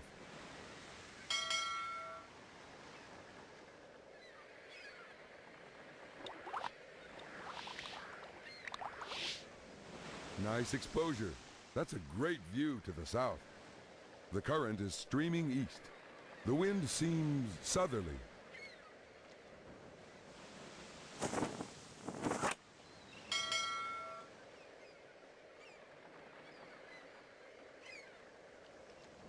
Woo-ha! We found the tropical trade winds, also called the easterlies. These winds coming from the east will help us sail westward in no time. We're now pointing to the south. The wind is whisking by to the west.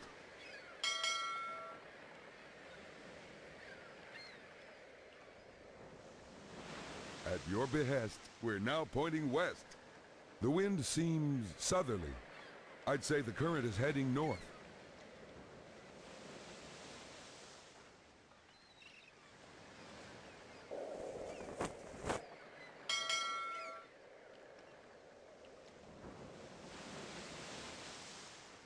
The compass is needling north, and we're matching it. The wind is whisking by to the west. The current is streaming east.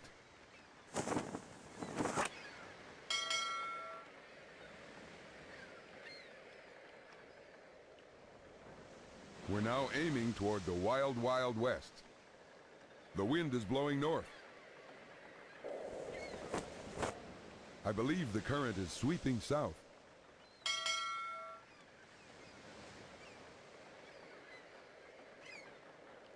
Nice exposure. That's a great view to the south. I believe the current is sweeping south. The wind is whisking by to the west.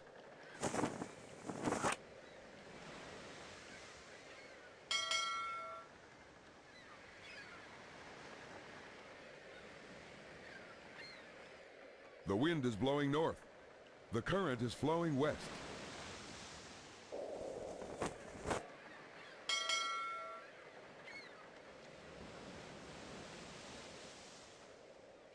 All right, we've reached the West Indies. Let's hit the beach and look for Columbus.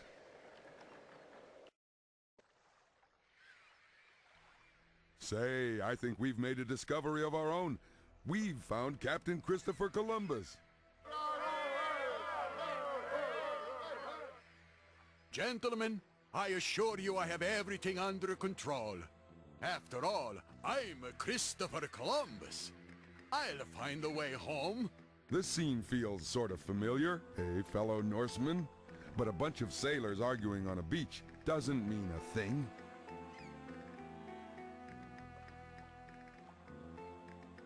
Oh, my charts, my charts. I'm getting island fever without them. How I long to see again the noble plains of Spain. The ocean charts I created on my westward voyage was stolen, and now my men are making waves. They refuse to sail back across the sea without a good map for navigation. A grubby-looking thief wormed his way on board, posing as one of my crew and hooked my charts. Then he sailed off with one of my ships, the Pinta. My sailors are a suspicious lot. They won't set sail until they see the charts that prove I know the way home. That sturdy sea chest has a bad case of lockjaw. Too bad we don't have a key. We meet again. Forgive me if I seem upset, but my stolen charts are still missing. Why, I am Christopher Columbus. I'm the brave explorer who just discovered the fabulous and westward route to this place, China. Of course this is China. I sailed directly west from Spain to get here. And everyone knows that there's no other land between Spain and China. I'd prove it to you, except someone stole my charts from that sea chest. What's this? Whoever stole my charts left behind a strange scrap of paper.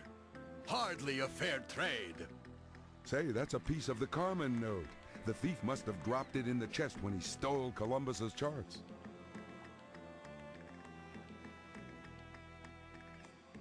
We meet again. Forgive me if I see... Interesting theory. I could check your ID against my charts, if they hadn't been stolen. All right, the map is safely inside. Phew, that's a load off my chest. We meet again. Forgive me if I seem upset, but my stolen charts are still missing. What's this? There's a chart in my chest. It's not the original, but it has all of the information to make an eastward sea journey. All right, men. I forgot to mention that a great explorer always carries a second map. That was a brilliant way to get Columbus to examine our chart. Now he can head back for Spain, and we can join him. I suspect our thief plans to meet Carmen at a time portal in Europe, and we'll be there.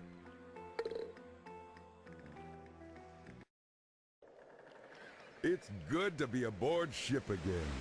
Shall we take another look at our chart? The wind is blowing to the east. The current is streaming east.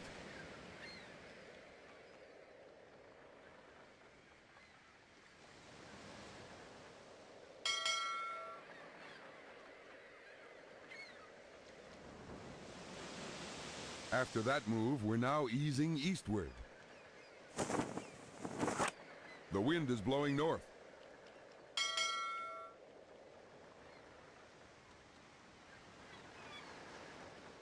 The compass is needling north, and we're matching it. The wind is blowing north. The current is streaming east.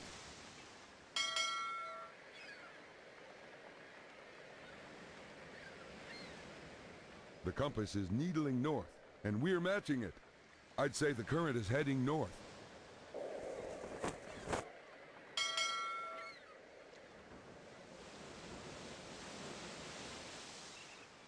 Our ship is now nosing due north. I'd say the current is heading north.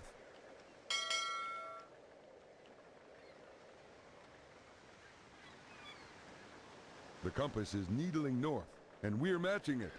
The wind seems southerly. The current is streaming east.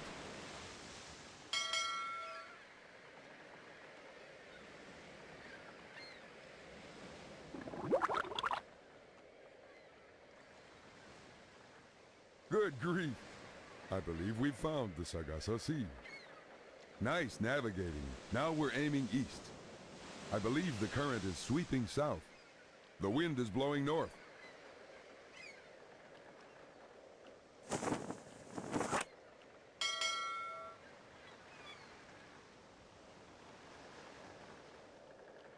Our ship is now nosing due north. The current is streaming east.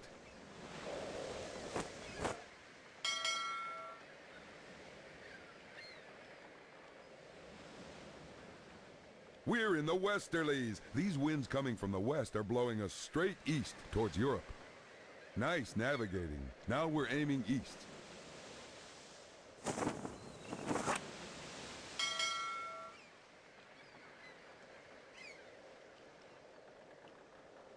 Nice navigating. Now we're aiming east. I'd say the current is heading north. The wind is blowing to the east.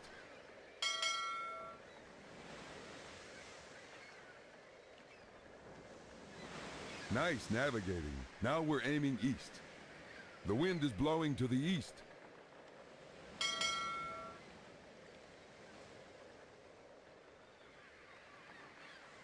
After that move, we're now easing eastward.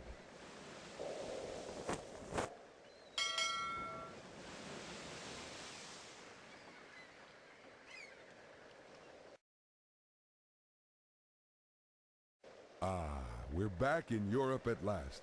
Let's hurry back to Spain and hook that crook. Columbus, you've returned. We thought the sea had swallowed you up. The sea is no match for Christopher Columbus. I made many great discoveries on my voyage, and I could not have returned without the aid of these helpful travelers. But now, Your Majesty, let's turn to that new title and those grand rewards we discussed. I have a better idea. Let's outfit some more ships and send you back. Mamma mia! Great grab! That completes the Carmen note. Hang on, I'll fire up the time cuffs for some arresting action.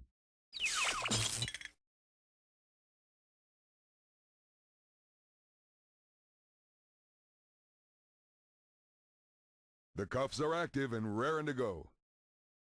Eureka! That's a map of the New World, the only map which shows the American continents. It's the one from Carmen's note.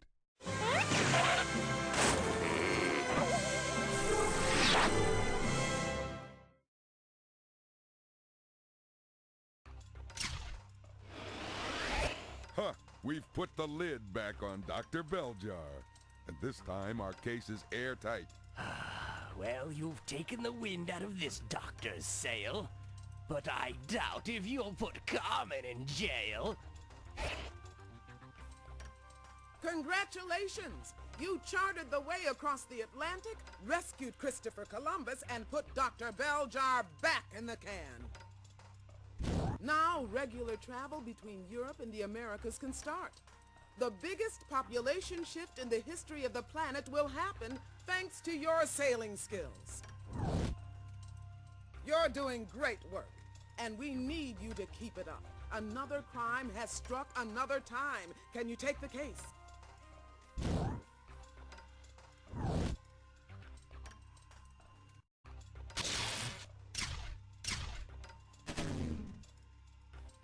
You're heading for the height of Europe's Renaissance, Florence, Italy in 1505. But where there should be a masterpiece, there's just a lot of moping. See if you can cheer things up. I wouldn't think of sending you to the Renaissance without Renaissance. Great painter and good guide. Good luck, and remember to keep your detective work in perspective.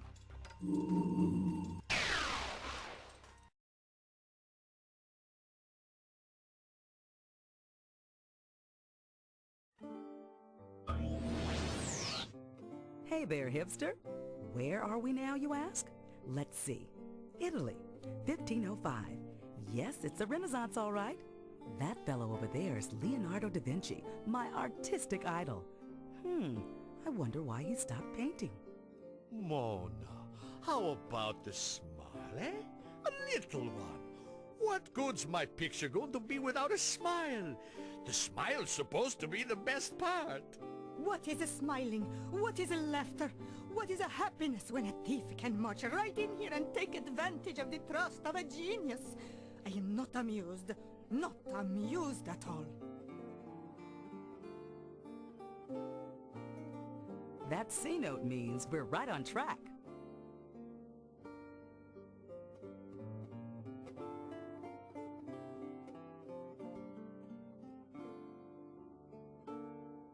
Hello, I hope you haven't come to steal anything, because someone has beat you to it.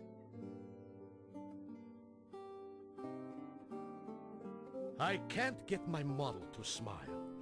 Without that lovely smile, there's no painting. I'm afraid I'm no good at telling jokes. I can paint, sculpt, design, and invent, but jokes have always eluded me. I'm a very serious man, you see.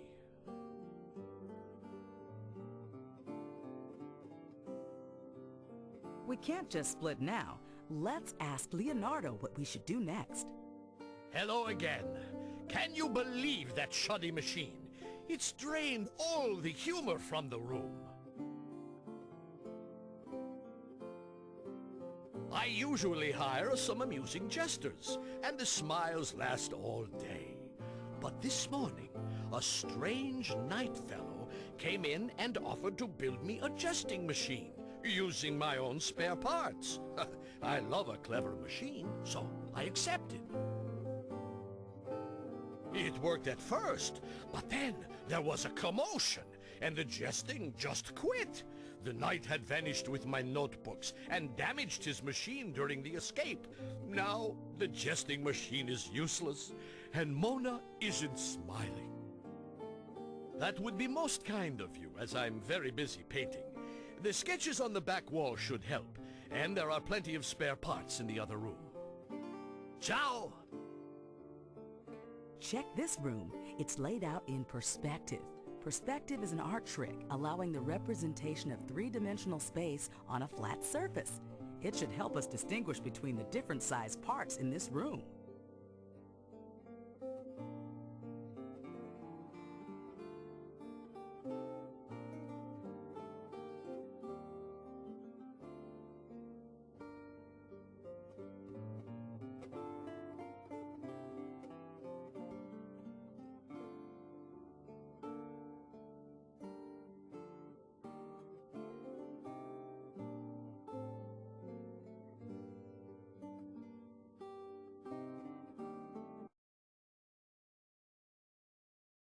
This might work. Let's try it out. Try using the spare part on a section of the jesting machine. If it fits, that jester will soon be jumping for joy. That spring almost works, but we'll need a slightly larger model. Time for a trade-in. All right, let's put this part.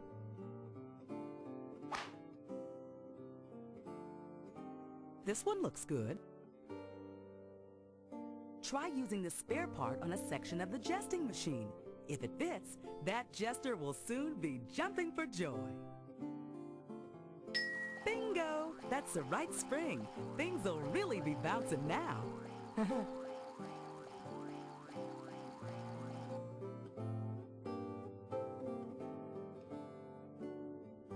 This one looks good.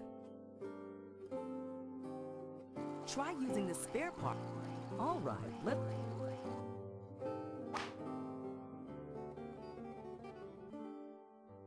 This one looks good. All right. How about this?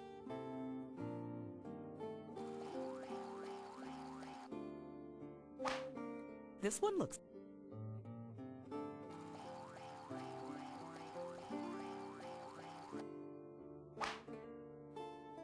How about...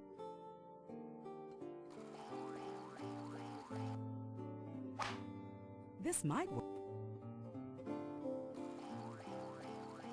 Now that's what I call setting the wheels in motion. Let's watch it get rolling.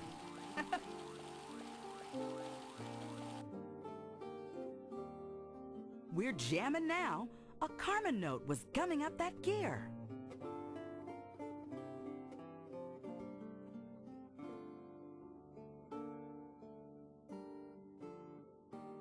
How about this one?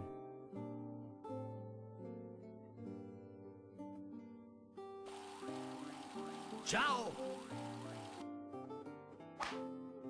This one looks good.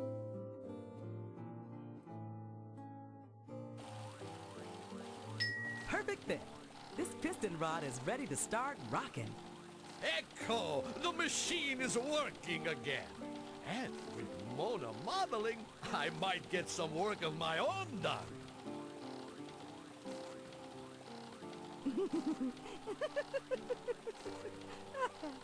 Perfecto! That's just the smile I want to see. Mysterious, enigmatic, marvelous. My painting is finally finished, and it's a masterpiece, if I do say so myself. Mona, come with me. We're going to paint the town red.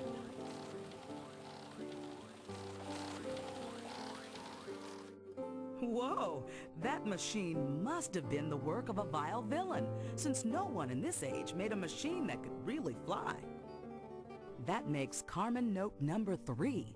Now for the hard part, figuring out her cunning little word games. Now that the C note's complete, we can activate the time cuffs. That's the one. The Chronopedia mentioned that Leonardo always used mirror writing, meaning he liked to write backwards. So if we spin the tool on the tile, we end up with the loot.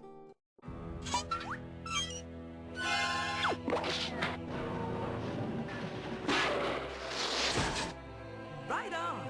This is one knight whose quest is over. We nabbed old Sir Vile for the second time.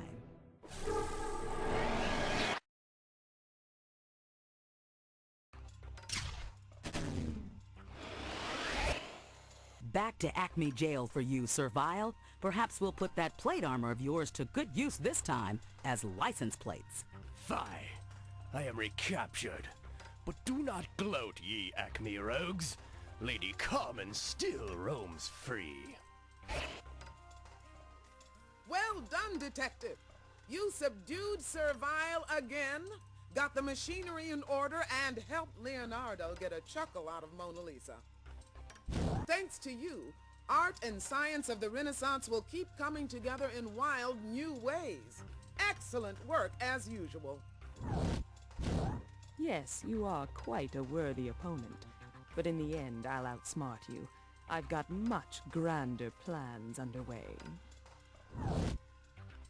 Sounds like another time crime is already in the works. Can you move on to another case right now?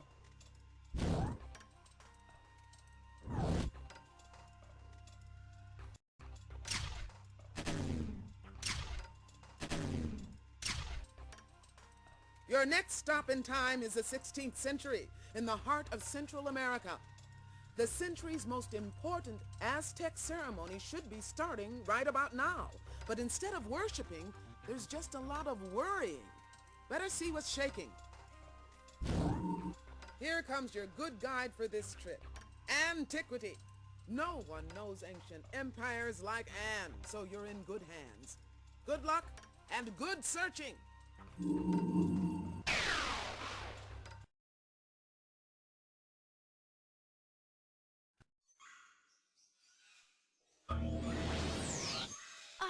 Time traveling has gotta be my favorite pastime. Okay, Crime Stopper. The year is 1519, and we're in Tenochtitlan, the capital of the Aztec Empire in Central America. Looks like Montezuma, ruler of the empire, is right over there. Ah, please excuse my casual appearance. My formal feather headdress is gone. Looks like Carmen's time crook has been at work. Let's find out more.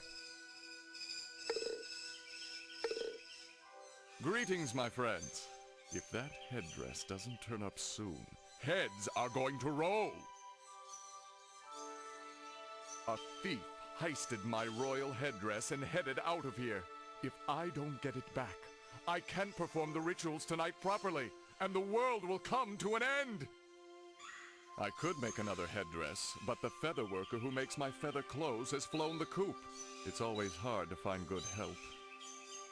Yes, go to the feather worker's place, see what materials are there, then find whatever else you need to make some headway on my headwear.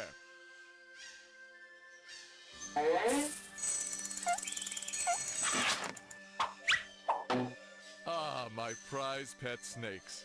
We Aztecs fear snakes a little, but we also worship them. A winged serpent is the symbol of my people. That's part of Carmen's note.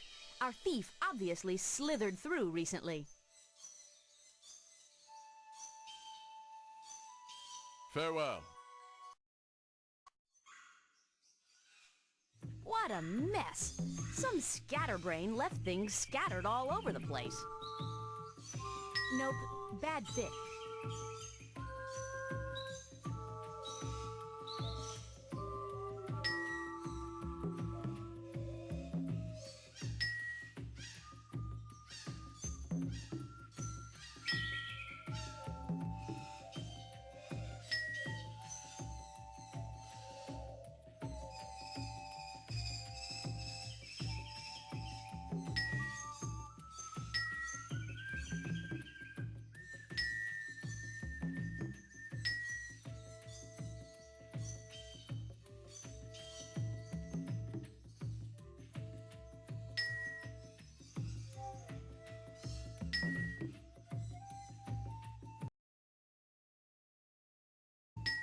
That gold nugget seems out of place there.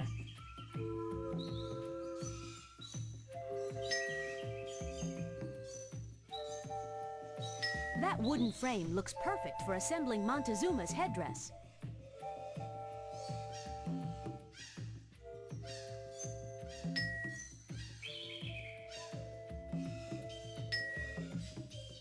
We're off to the marketplace.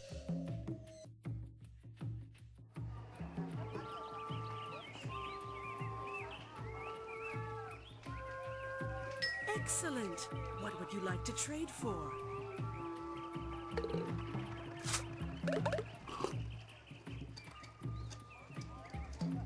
Bye. Come back soon.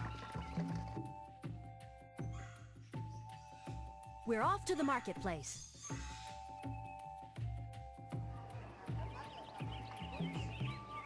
Excellent. What would you like to trade for? Those feathers make a fine choice. A Carmen note. You really can find everything in this marketplace. Bye. Come back soon.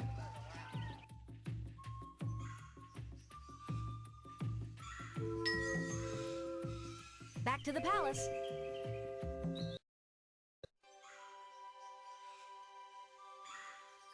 You are welcome to borrow that bird whistle, but you'll have to put it back if you want to borrow another. Goodbye.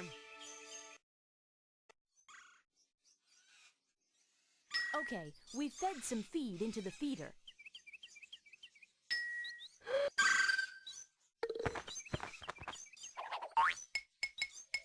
Good thinking.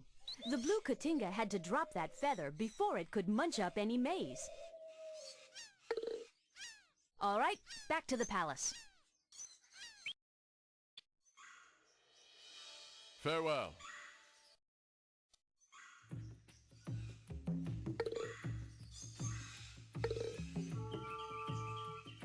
Well placed, Detective. That feather headdress looks perfect. It's just what Montezuma needs to start the Aztec fire ceremony. Back to the palace. Great balls of fire! Don't leave with that headdress. I need it for the fire ceremony. You have my eternal thanks.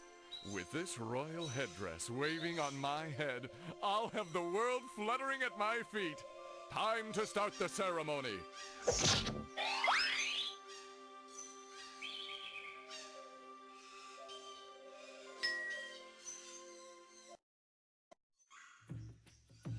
Good work! You've got the final piece of the Carmen note. I'll activate the time cuffs so we can put that pickpocket in the pen. Back to the palace.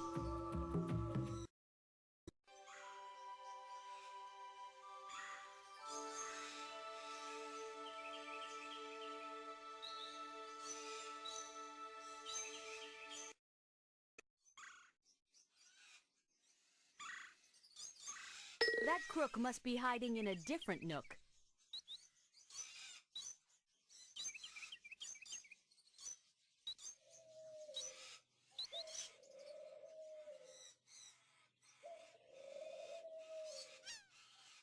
That crook must be hiding in a different nook.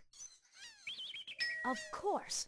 The eagle is the Aztec symbol for the sun, so it's time to go supernova on a thief. We've squashed Bug Zapper flat for the second time.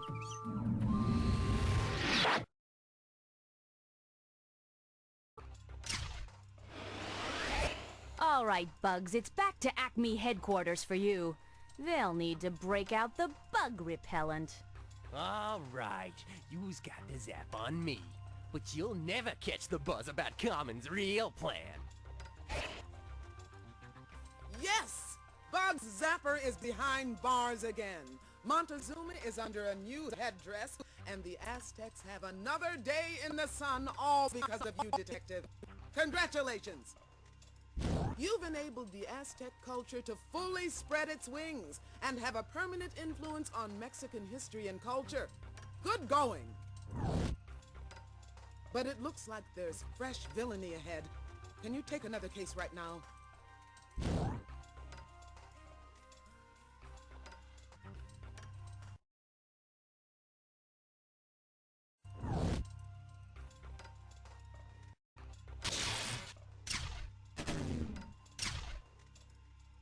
You're blasting through the past to the end of the 16th century, where a big batch of Shakespeare's plays are missing. The show must go on, Detective. So you need a good guide who knows the footlights. So Renaissance is coming along to help you. Good luck, Time Detective. Or should I say, break a leg.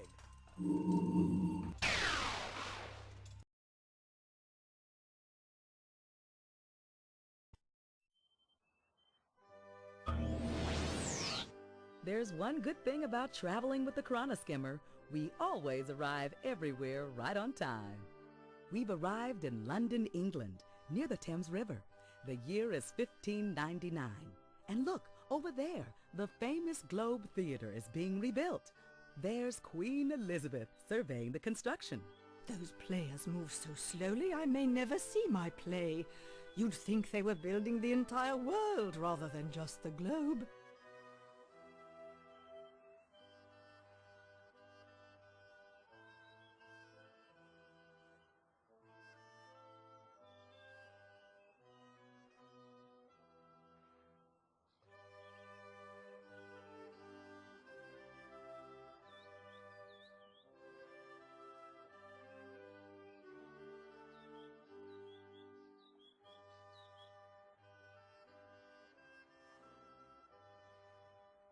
Good day, gentlefolk. Just look at that building. By my crown, it has more holes in it than my father, King Henry VIII, had wives. That's the Globe Theatre. The actors moved it across the Thames and are rebuilding it. And I fear their delay may impede tonight's play to be performed in my honor. William says they're too busy to build. He muttered something about a theft, and all the actors now needing to relearn their lines. I wish I knew. You may take my royal boat across the Thames and get those actors to work.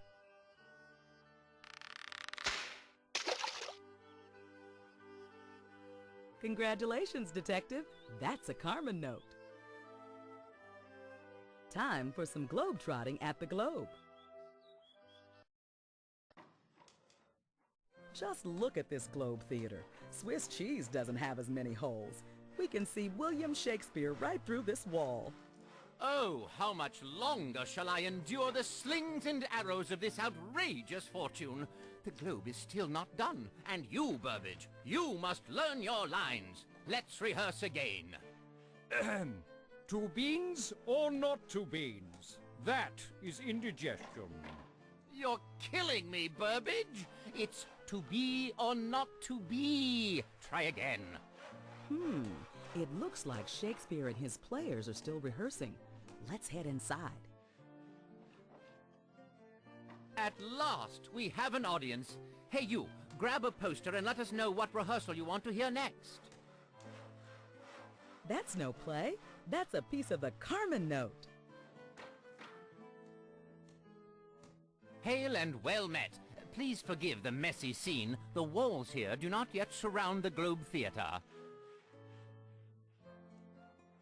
The original scripts for my plays have vanished. A strange thief stole them, and now I must teach my actors their lines, but I don't have a script. The thief looked rather like a witch. Maybe I can use that in one of my next plays. In the meantime, I have to reteach my actors and rebuild the Globe in time for the Queen's performance. Why not help rebuild the theater? During our breaks, you and your stylish friend can keep my actors working on the unfinished wall. This is a poster for A Midsummer Night's Dream. This is one of my favorite comedies. A Midsummer Night's Dream is my favorite comedy, full of lovers and mischievous elves. It's a classic fairy tale. If we shadows have offended, think but this, and all is mended, that you have but slumbered here, while these visions did appear. Slumbered is right. Your acting doth tire me, Burbage. Take a more constructive approach. Over on that wall. Hey, where did Burbage run off to with that wall section? Let's tail him, Detective. I'm an actor, not a weightlifter. I must protect my delicate hands.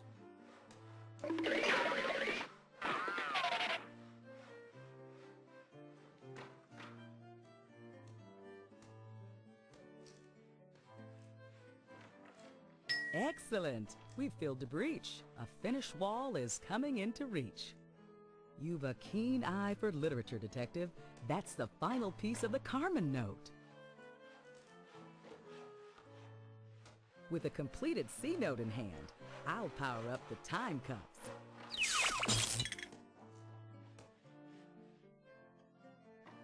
You have my thanks for helping with the wall. A void in my life has been filled.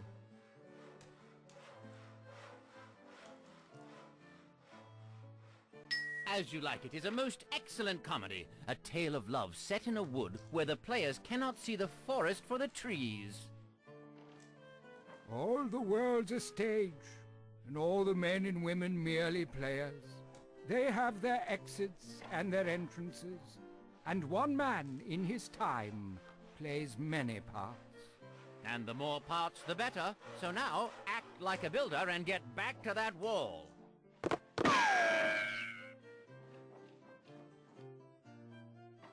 Well, this wall is practically finished. My sweat is better spent back on stage.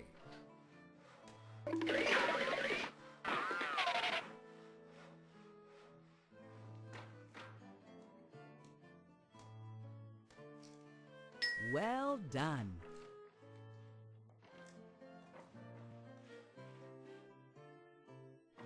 By my troth, they're putting quite a spin on the globe. Our play might even start on time.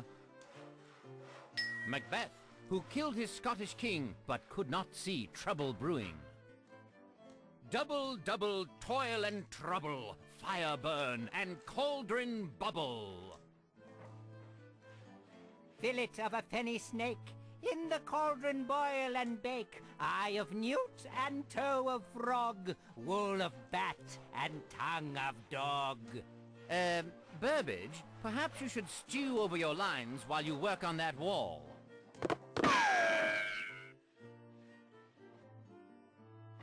Oh, I'm much too talented for this tedious work, ta-ta.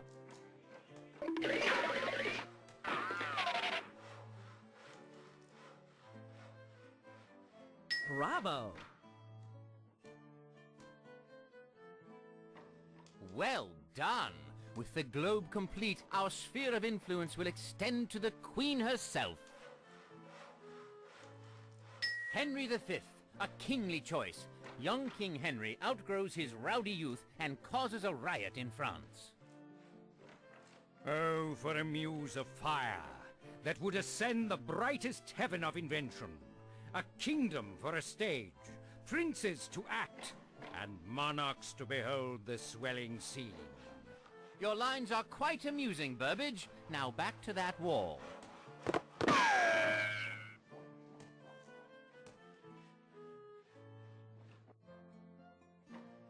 I can't carry this load another step. My bad back is acting up.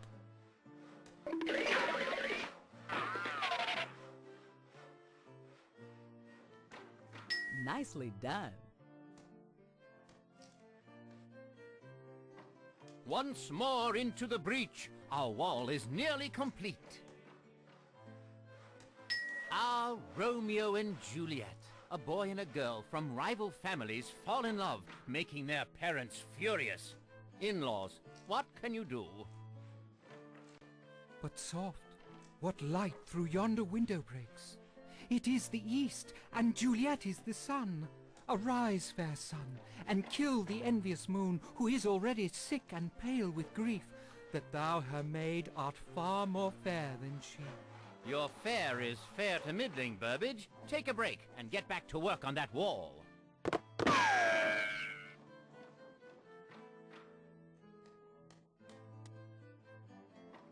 I can't lift anything heavy. I might tear my tights. Besides, I must rehearse.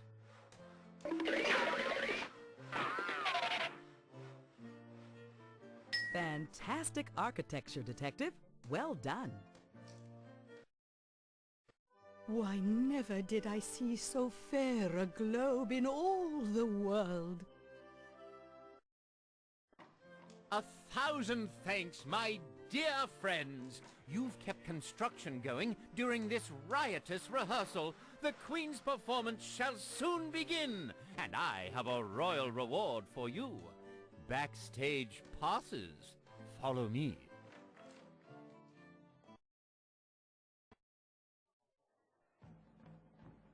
Hey, it looks like we're in the tire room where the costumes and props are stored. And the Queen's performance has begun.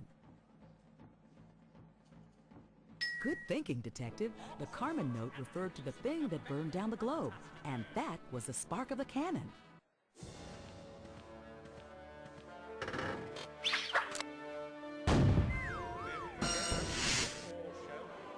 Ha-ha! We've caught Medivh again. I'd say there's trouble brewing for this witch.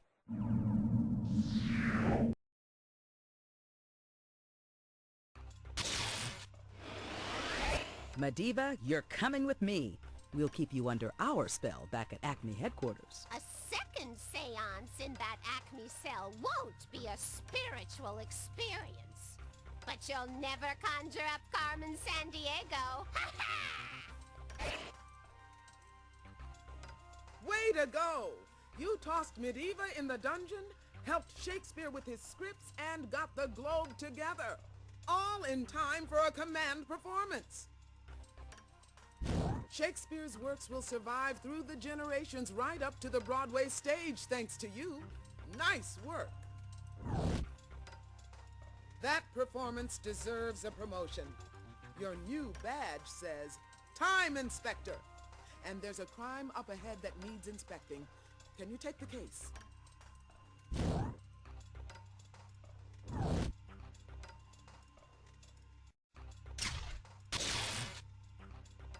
Your next stop is North America 1776. A key American document should have been signed by now, but it's nowhere in sight. You'll be handling a political hot potato, Inspector. I'm sending Polly Tix along to give you good advice. She knows all the political angles and the lines and curves, too. Good luck, and give Ben Franklin my best.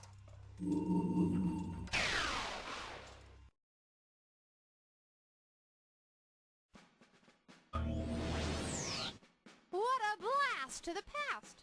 We've arrived in the American colonies on the 4th of July, 1776, and that founding father is none other than Thomas Jefferson. The misfortune! The Second Continental Congress is assembled and waiting for me, but my final draft of the Declaration has been stolen. No need to get all wigged out, Mr. Jefferson. We'll help you make your declaration. Greetings. Forgive my distraction. The Declaration draft I was composing has been purloined, and the Congress is waiting on me.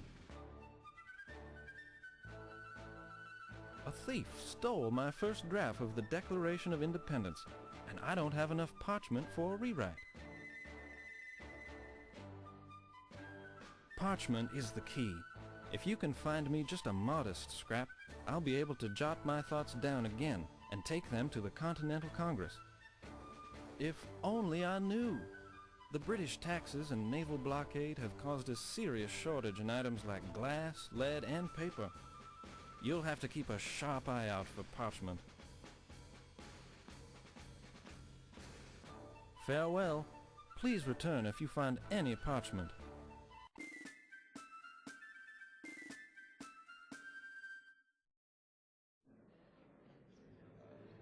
Oh, we thought you might be Jefferson. Where is that man? We need his declaration draft soon, or the colonies may never gain independence.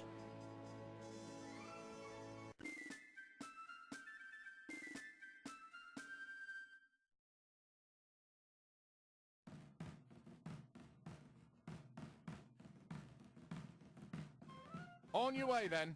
And keep an eye out for tea.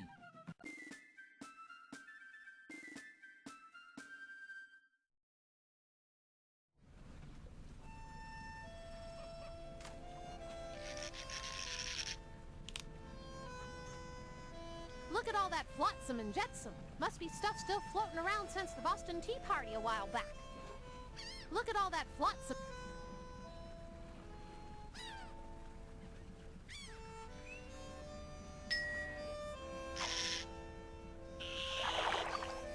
Hey, we caught a boxfish.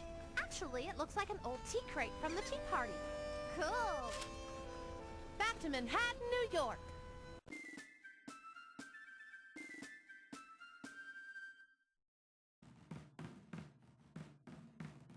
Great kings of England! It's honest to goodness tea! If a bit waterlogged. Come on, lads! It's tea time!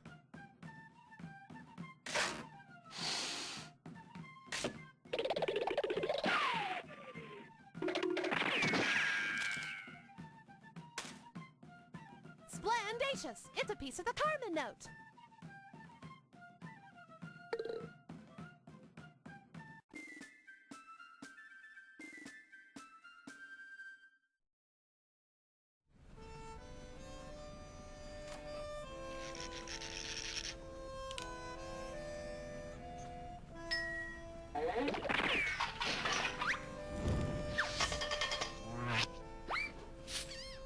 Superific idea!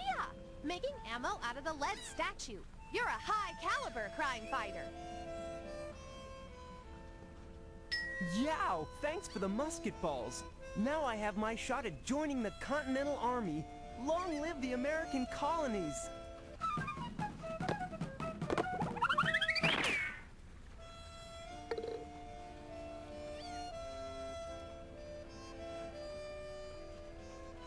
Back to Manhattan, New York.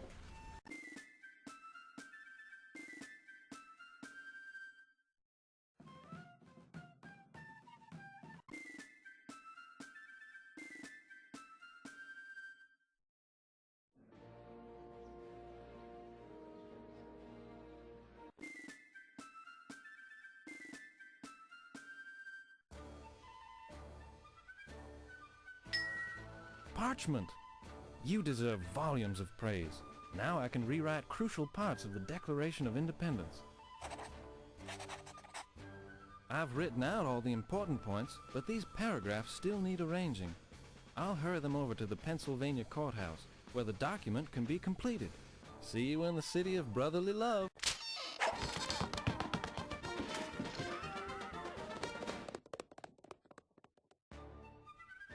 Super-rific! You found part of the Carmen note. The suspect's schemes are going to pieces. Splendation! Let's catch up with Jefferson in Philadelphia.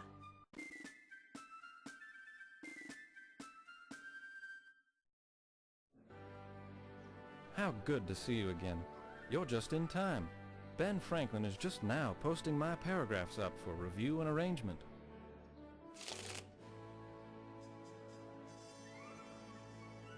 Well, my outline presents our ideas in an organized fashion. It should help us arrange Jefferson's paragraphs into a sensational declaration. Yes, indeed. So just match up my paragraphs on the left with Franklin's outline on the right. Good luck.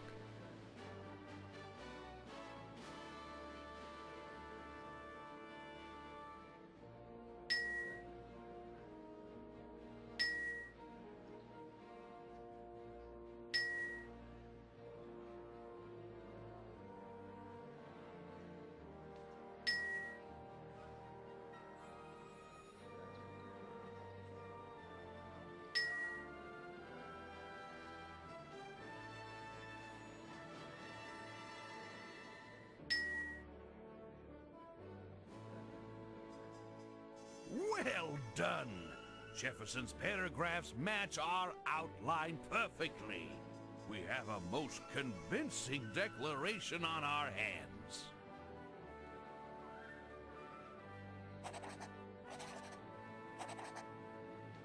Well done! You've helped organize this document into a memorable Declaration of Independence.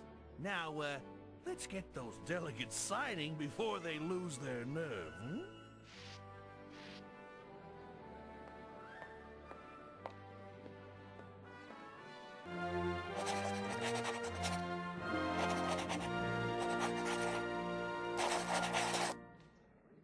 Superific! You reconstructed the Declaration of Independence. Now let's track down our thief. Yeah! That's the final fragment of Carmen's note. Fantabulous! I'll activate the time cuffs.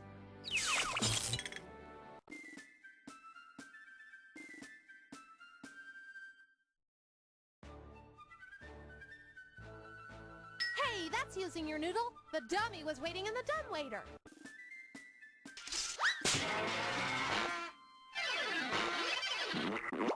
Fantabulous! It's a major accomplishment to catch General Mayhem.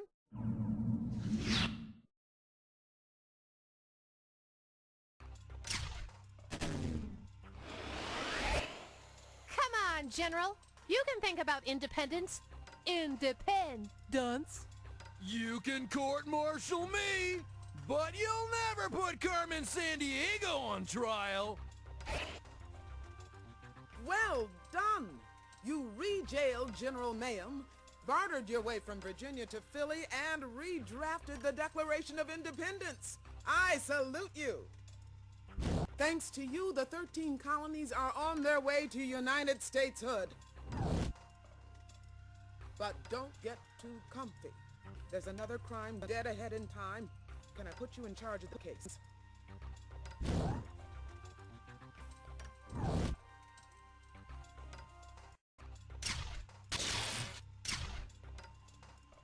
Next stop is the early 19th century. Lewis and Clark should have crossed the Rockies by now, but instead, they seem to be stopped in their tracks. Better see if you can get them moving again. Once again, you'll be exploring unknown territory, so I'll send Rock Solid as your good guide. Good luck, and watch out for rattlesnakes.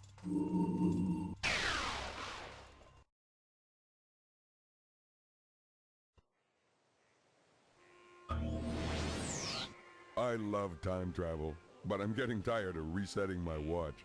Ah, the great outdoors. It looks like we're in North America where the Missouri River emerges from the Rocky Mountains. It's 1805, and we've run into the Lewis and Clark expedition. Are you sure those journals aren't in the saddlebags? How could we let someone nab our notes like that? What are we going to do? I've told you I searched those saddlebags a dozen times. Blast the luck. We'll never cross the Rockies without those notes. And none of my Shoshone kin are nearby to help us. Say, it sounds like someone's pilfered the pockets of these pioneers. Ah, visitors. By chance, have you crossed paths with a journal-toting thief? Our life's work has been lifted. These peace and friendship medallions were given to us by President Jefferson himself. We hope to trade them with Indians in the mountains. But without our journals, we can't take another step. Sure, you can find a route through the Rockies for us. And since you're willing to stick your necks out, take this medallion to trade with any Indians you meet.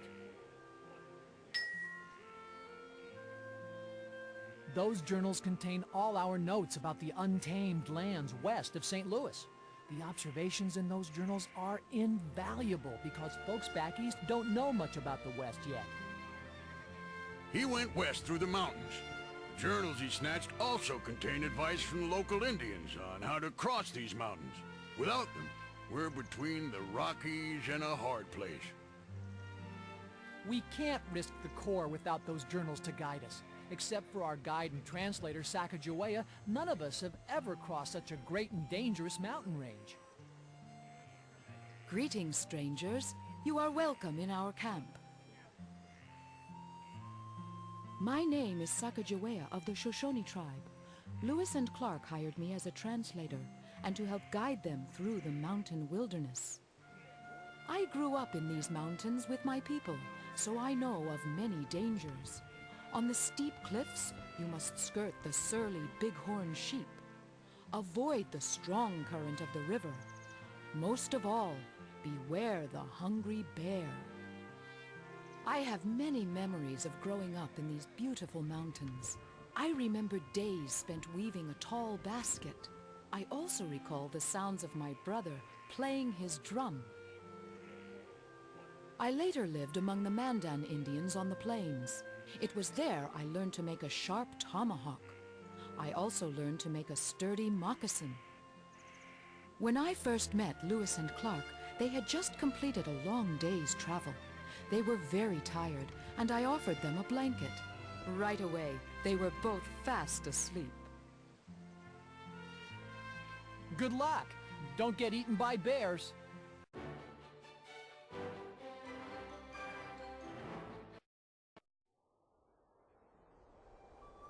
All right, there's a pass through the mountains. Shall we pass on through?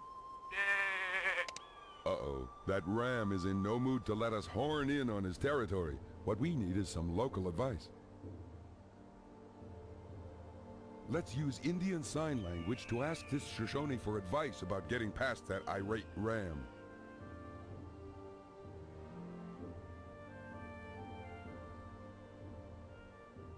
That Indian looks like he wants to trade, so let's tell him what we need.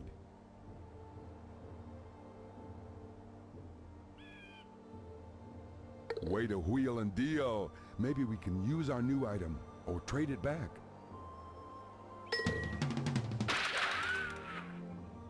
We found part of Carmen's note. She won't pull the wool over our eyes.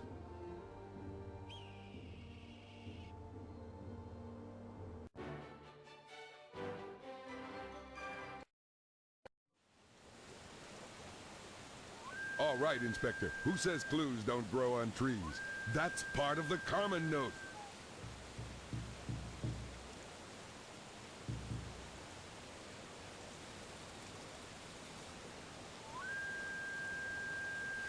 That Shoshone woman seems willing to trade. Let's tell her what we're looking for. Too bad. This Shoshone doesn't have what we asked for. Okay, down the mountain we go.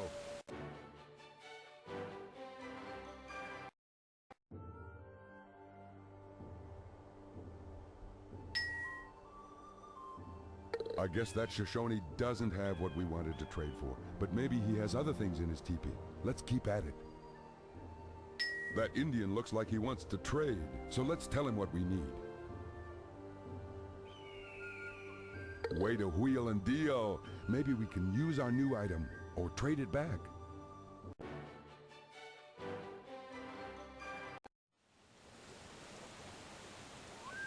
Great idea. Just be sure you aim that tomahawk at the tree and not at your old friend Rock. Oh yeah, timber! Good work, Inspector, and thanks to that Shoshone for showing us the way. Stay on your toes, or at least stay on your feet. We don't want to fall in.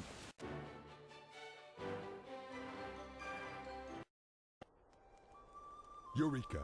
We've reached the top of the Rockies, and that path ahead leads on to the Columbia River.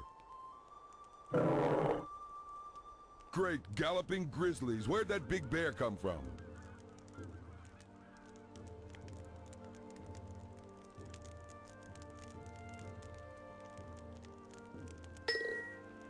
This Indian has no treasures to trade, but he might still have some useful advice. It's all downhill from here.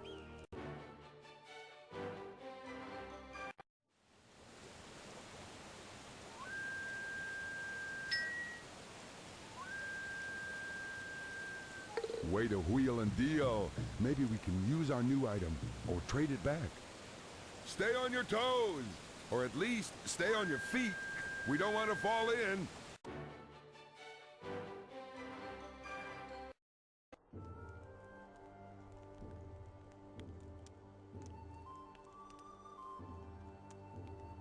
I'm not feeling sleepy, but maybe we can fool that bear into thinking we're out for the count. Here goes.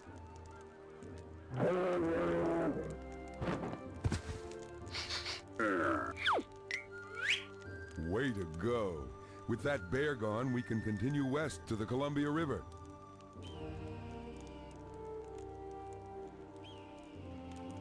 It's all downhill from here.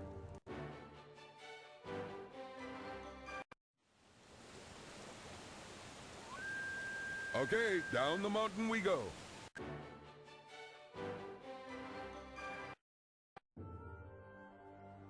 Okay, back to camp. At least it's easier to walk downhill.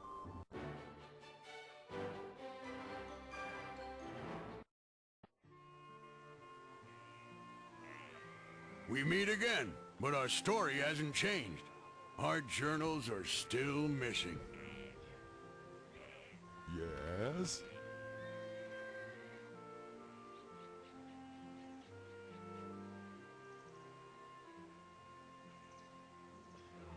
Good luck.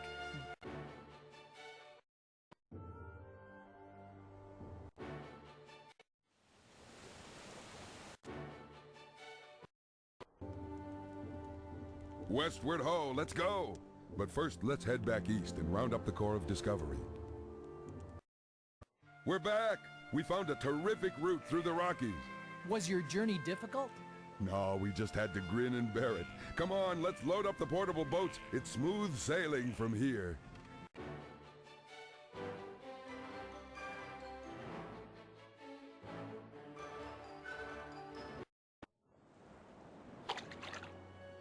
We've reached the Columbia River.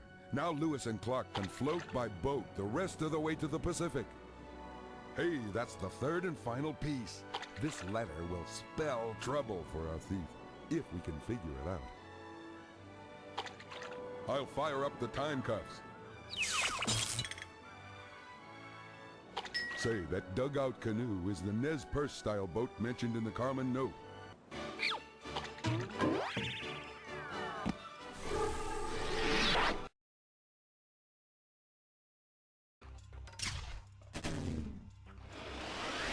Back to Acme Jail for you, Baron, and you won't get away a second time.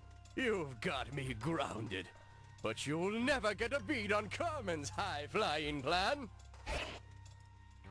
Congratulations once again! You rebusted the Baron, learned to speak with your hands, and led Lewis and Clark to the Columbia River. Thanks to you, the wildest part of the western U.S. is well on its way to being tamed. Great going! But there's more lawlessness in the very near future, Time Inspector. Can you move on to a new case right away?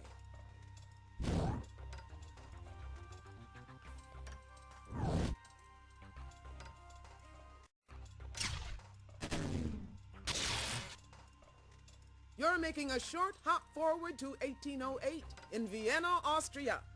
The sounds from Symphony Hall are strangely silent, and that means something's amiss. You better lend an ear to the trouble. This time, your good guide is none other than Renaissance herself, conductress of the Acme Philharmonic. Good luck, Time Inspector, and try to stay on key.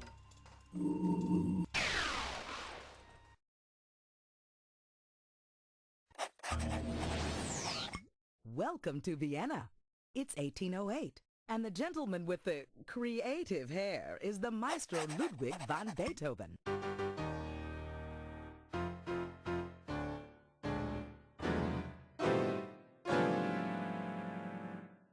Ah, misery! To have mine 5th and 6th symphony scores stolen, just as they were to debut this evening. I am doomed. Could one of Carmen's crooks have caused this classical caper? Let's find out what happened. You don't miss a beat. Finding Carmen's note can be quite an earful. Hallo, forgive mine mournful state, but some rogue has purloined the precious scores to mine 5th and 6th symphonies. A light-fingered female snatched the scores to my new 5th and 6th, and they were to premiere tonight. Without these bold new pieces, the public will think that I am slipping, and my reputation will be kaput. Perhaps I can quickly rewrite the symphonies, but only if you can rehearse the openings with the orchestra while I complete the scores. I will now recreate the 5th, my work of deepest passion. You must take the opening pages to the orchestra when I am done.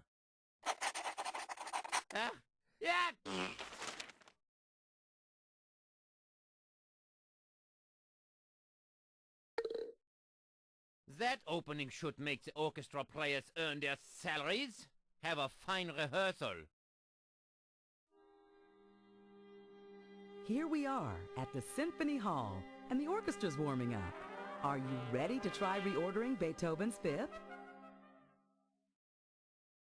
This circular tuba is called a sousaphone. It takes a player with a lot of hot air to blow this instrument's booming tones.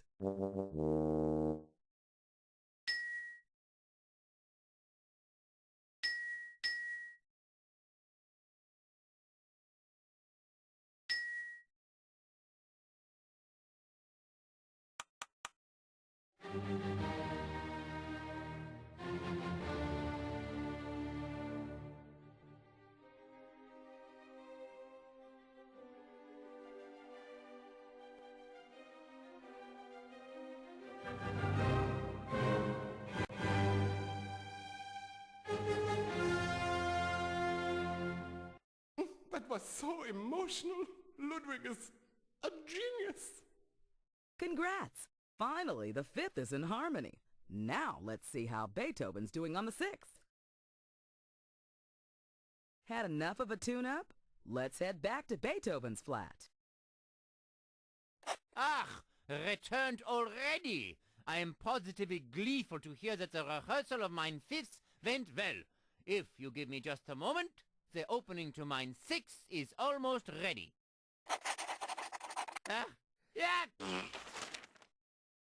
There you have it, the opening to mine 6th symphony. Please, set the orchestra to work rehearsing it while I finish the remainder of the piece. Ludwig's sneeze made quite a breeze. It stirred up a Carmen note. Having troubles? That opening should make the orchestra players earn their salaries. Have a fine rehearsal.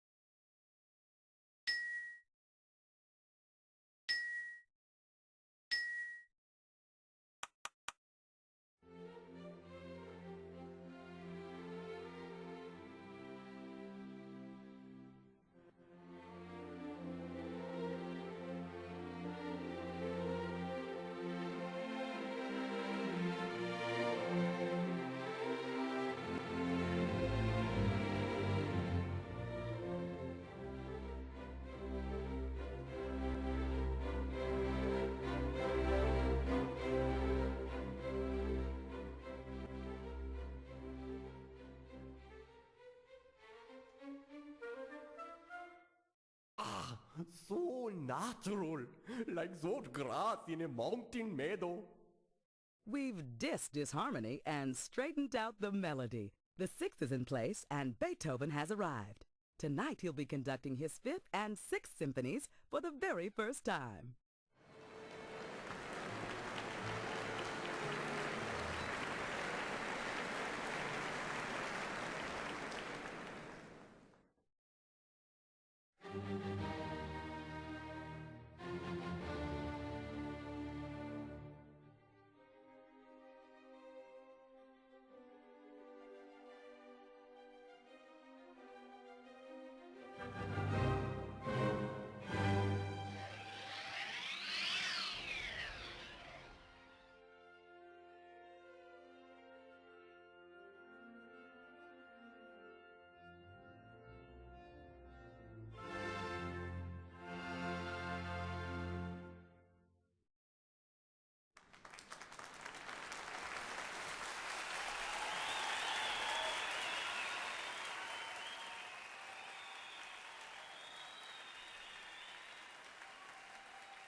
I could not have finished without your help.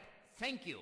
And now, I'm off to celebrate and consider my next symphony, the 9th. Wait a minute. You just finished the 5th and 6th symphonies. Wouldn't your next be the 7th? Ah, but that is so predictable. I prefer to juggle many symphonies in my mind at once. Also, math was never my best subject. Ah, one last thing. Perhaps it is mine hearing, but something in the orchestra didn't sound quite right. A theory worth investigating, perhaps? Anyway, auf Wiedersehen.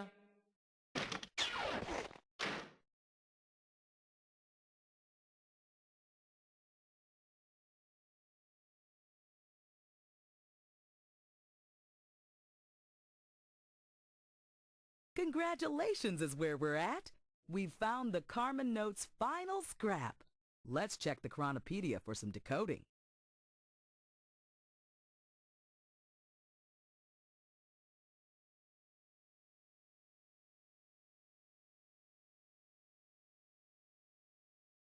I'll activate the time cuffs.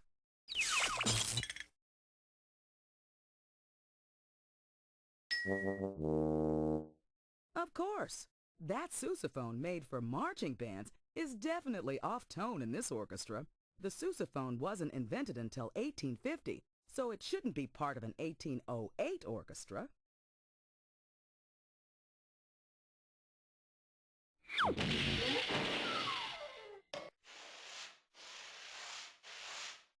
Nabbing Jacqueline Hyde, our mistress of crime, is like catching two thieves at the same time.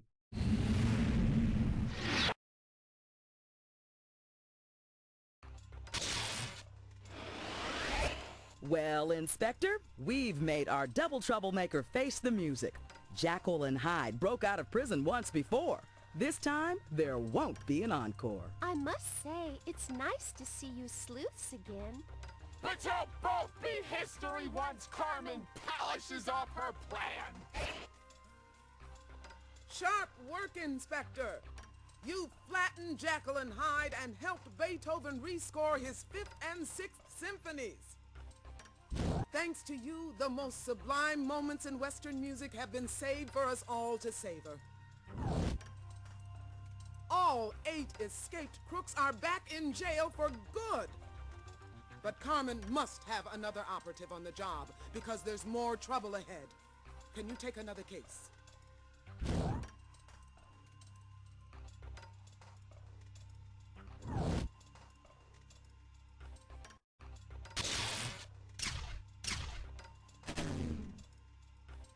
Speaking of electricity, you're headed for the age of invention, Menlo Park, New Jersey in the 1870s. There should be a buzz about the electric light bulb by now, but I hear someone's blown a fuse. Better see if you can illuminate the problem. And you better take Ivan Idea as your good guide. He's great at inventing ways to take on trouble. Good luck, Inspector! And don't forget to turn out the lights when you leave.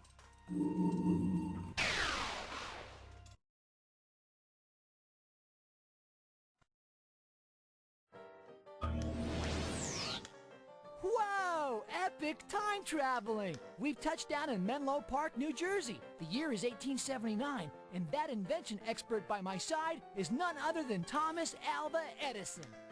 Hey, this is no time for chatting. I must recreate the world's first light bulb before the night is over. Go figure. I thought Edison had a working bulb. What's holding him up? Hey! You nabbed a note! Good day, and forgive the disarray. My light bulb project is looking dim. Well, I had just perfected my light bulb using a new carbonized cotton filament, and it worked. But a scamp, disguised as a scientist, made off with the bulb. Now I must build another bulb before dawn. I could remake the bulb easily, except I need more cotton thread for the filament. The factory across the street has thread, but they're closed at this late hour. More cotton thread would be capital, if you can get any from the closed factory. Someone really needs to invent a more convenient store, open 24 hours a day. Wow! Edison really does think ahead of his time.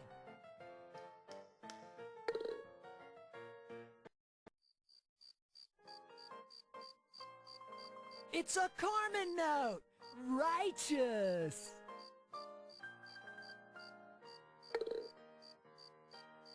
Interesting.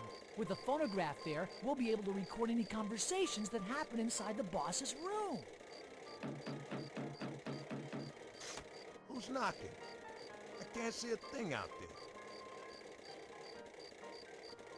Hey, I don't know. I'm just the guard. I'll have to call the big boss and ask him. But he won't like it. Hold on.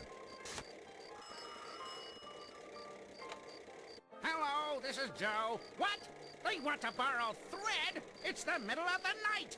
Listen close, guard. Do not give those rascals a spool of thread. Tell them to come back in the morning when we're open. Here's the scoop. The big boss says you louses should come back tomorrow, during normal business hours. Now scram!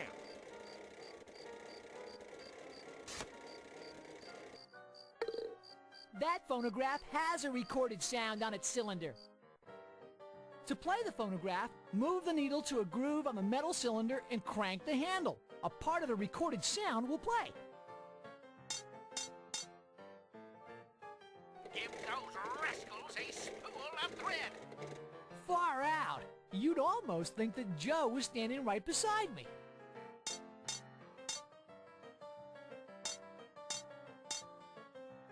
Give those rascals.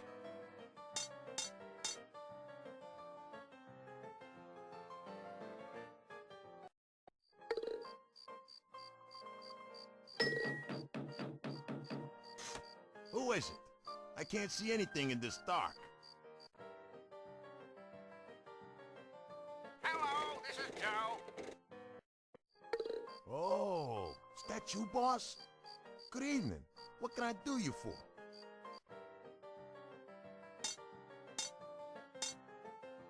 Give those rascals a spool of thread! But didn't you tell me before that never mind. You're the boss. If you want me handing out tread in the middle of the night, that's what I'll do. Hey! We scored a spool of cotton thread! Edison and his light bulb will be loving us!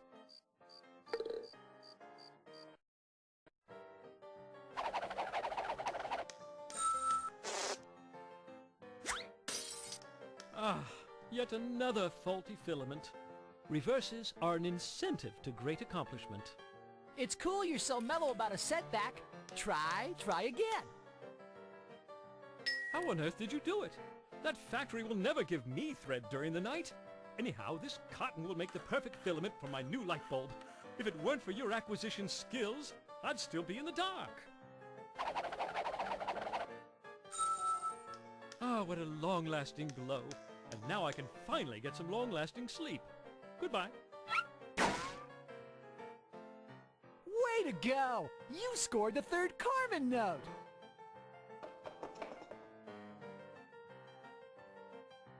I'll juice up the time cuffs. Let's nab ourselves a thief. Bullseye on the battery. Edison invented it to start up Ford's new Model T.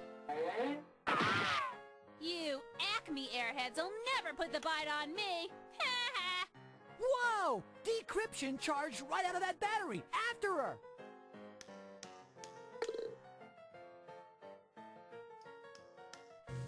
Too bad, Acme agents! You may have found me, but my vile force field generator will keep you from grabbing me.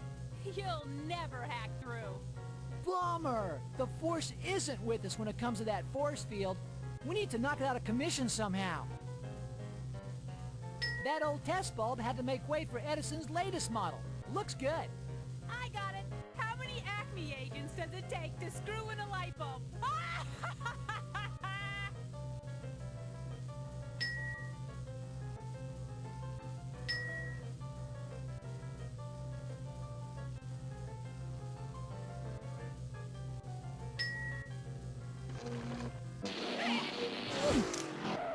Great work! You shorted out the force field machine, and I've slapped the cuffs on decryption. We are one step closer to Carmen!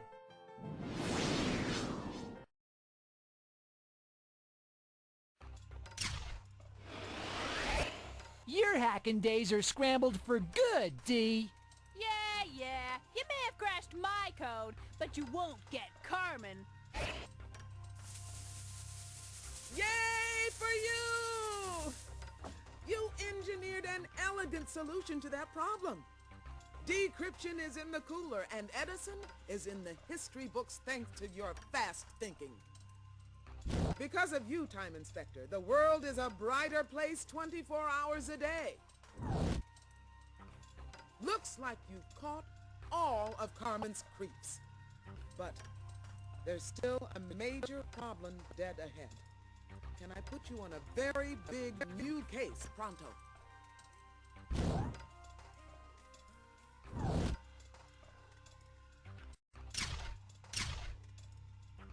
You're headed for the early 1960s and Star City, USSR. Yuri Gagarin is supposed to be blasting off as the first man in space, but there's a problem. He's not on board his rocket. There's got to be a very clever criminal behind this. I've an idea will be your good guide for this case. I hope the two of you can connect with the cosmonaut and make the countdown happen. 3, 2, 1. Good luck!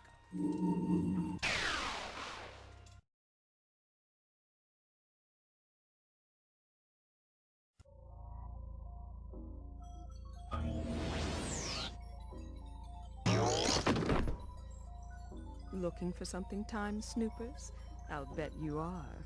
Well, I'm finished with your little chrono skimmer, so you can have it back.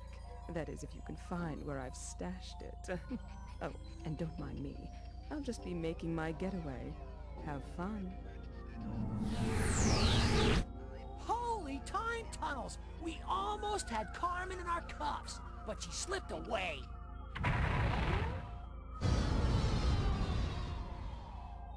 Star City, we have problem. It seems the rocket has experienced some tampering. Liftoff postponed until further notice. Tampering, eh? Sounds like quite a time crime. Let's check it out.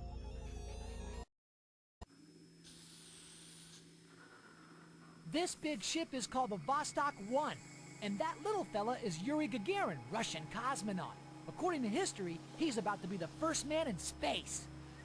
Suffering Soviet catastrophes. While boarding my rocket, I noticed an unauthorized woman messing with the equipment and had to abort the launch. Now I can't strap back into my capsule until the computer clears me for takeoff. Uh-oh. Yuri Gagarin, the first man almost into space. Won't sound too good in the history books. Let's get to work. Who has tampered with my rocket? I thought this site was secure. Well, you could run a flight simulation on the mission control computer. If it works, the countdown will start, and I will be able to re-enter my rocket and blast off. It simulates a rocket flight plan using a series of special cards. If the cards are ordered correctly, the simulation will run successfully and the Vostok countdown will begin again. Yet, problems you will not have. It is not rocket science or anything. Actually, it is rocket science. So it is. Perhaps you would like to tour the Vostok and learn its secrets? Do svidaniya.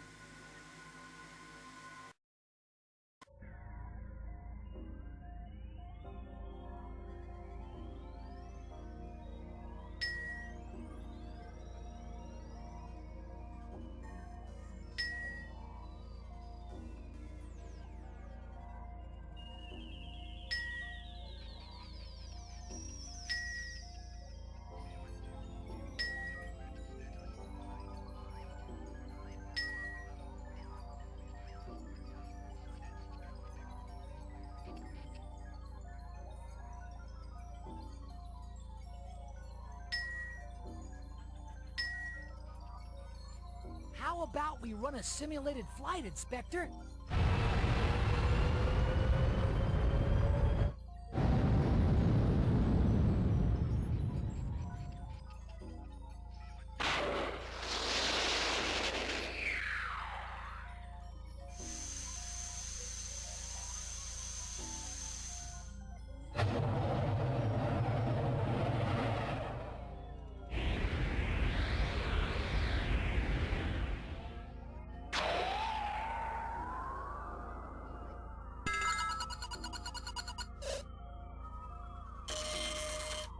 This is totally excellent! The computer simulation verified we have a healthy rocket, and the countdown is running again. Let's go make sure Yuri is back in his rocket.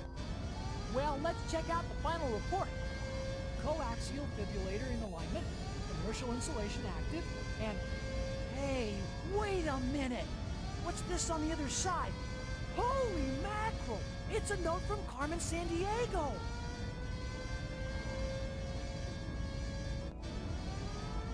Bummer! I think Carmen may have put the chronoskimmer in the rocket, which is about to blast off. Hurry! We've got to find it!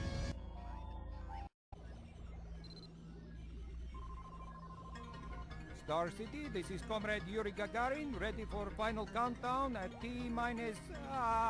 what are you comrades doing back here? I'm about to finally blast off. Sorry, Yuri. Someone stashed something important in here, and we've got to find it. Well, by Lenin's whiskers, hurry! This is a solo mission. 3 comrades in a capsule is a crowd. Of course! Yuri's main fuel supply isn't rocket fuel, it's human fuel. Food! Woohoo! We got the chronoskimmer! Oh, fantastic. Now then, Moose, and don't forget to close the door. There will be quite a trap outside in just a few seconds.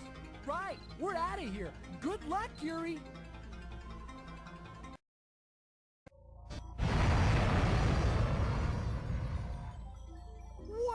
Cool! Yuri Gagarin has blasted toward his proper orbit in world history! And now that we've got the chronoskimmer, we can tunnel through time directly to chase down Carmen Sandiego. Let's go!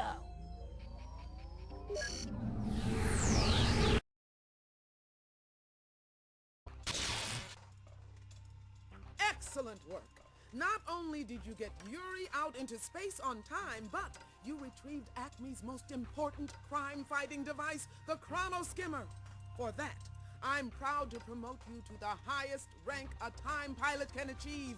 You are now a time sleuth! Ta-da!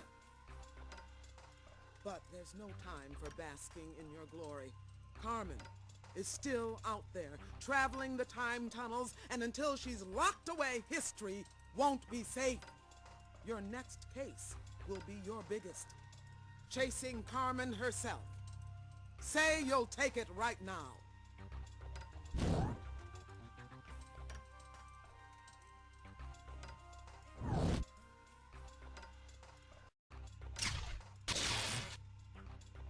Now the chase has changed, Time Sleuth. You've got the chronoskimmer, so you can go anywhere in time. Carmen, on the other hand, can only retrace the time tunnel she's already made. Since you're going after the most elusive thief of all time, you'll need all the help you can get. I'm sending all of Acme's good guides to help you out. You're the best team ever assembled, so don't let me down. She's heading towards the Middle Ages. Let's go! You may have recovered your chronoskimmer and canned all my cohorts, but if you try to catch me, you'll be history. Speaking of which, that's exactly where I'm going. I'm off to complete Project History Sweep. Au revoir.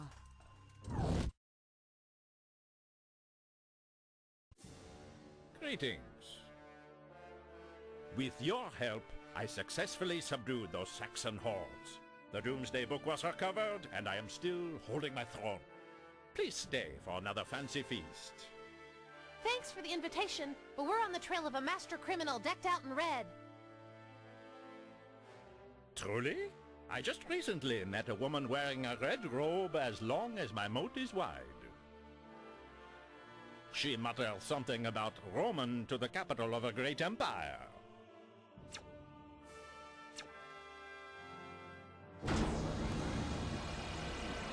Hail, travelers!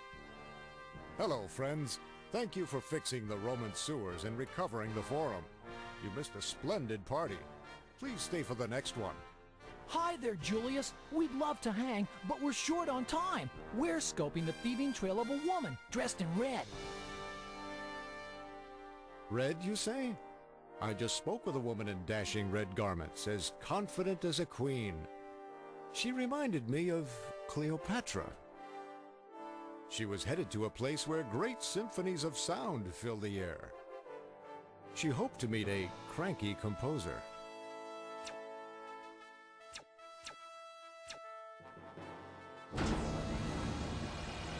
Encore! And do it again, too!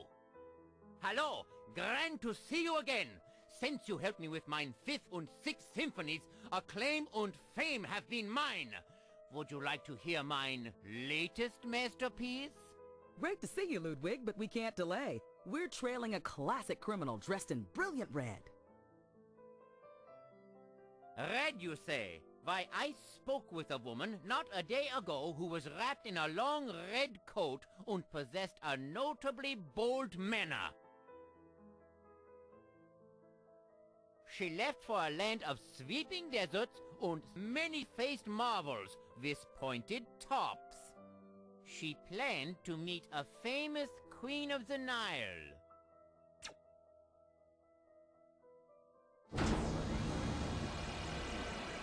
Welcome.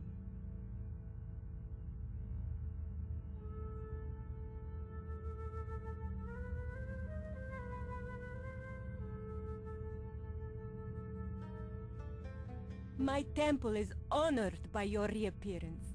My reign as pharaoh is proceeding splendidly since you found the Book of the Dead for me. Would you care to take a dip in the Nile? Hello, Hatshepsut. We're glad things are going swimmingly, but we don't have time for a dip. We're trying to put the finger on a master tomb thief, wrapped in red.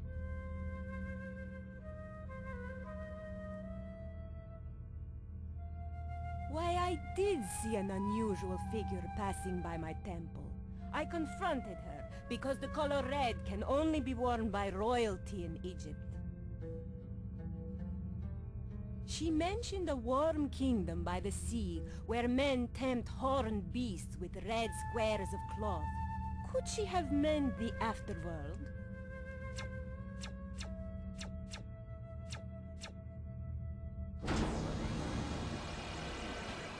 Welcome to my court. How excellent to see you again. We've had nothing but smooth sailing since you put Columbus back on course. Have you returned for further voyaging? Our apologies, Queen Isabella, but our sailing days are done. Now that things here are on an even keel, we need to tack towards a crafty crook. Seen anyone? I was about to take a siesta when a scarlet señorita sailed through here. She was seeking a safe harbor, but could only stay for a moment. That woman declared she would visit a British Crown colony.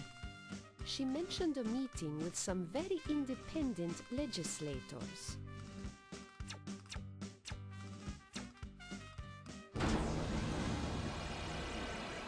Welcome back. You have my eternal gratitude for helping us with the Declaration of Independence.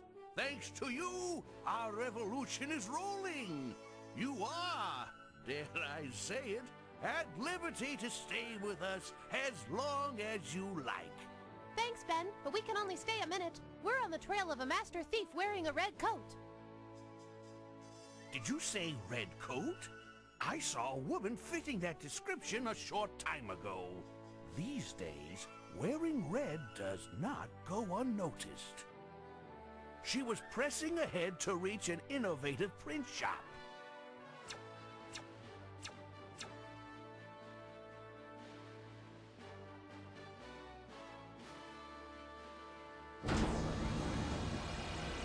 Good day. Ah, my friends, wunderbar. The printing press has been quite busy since you cleverly recovered my Bible. Would you care to join my next print run? Thanks, Johann, but we need to press on. We're trying to cuff a supremely sneaky woman, all decked out in red. Why, a charming woman in red just passed through here. We almost inked a printing deal together.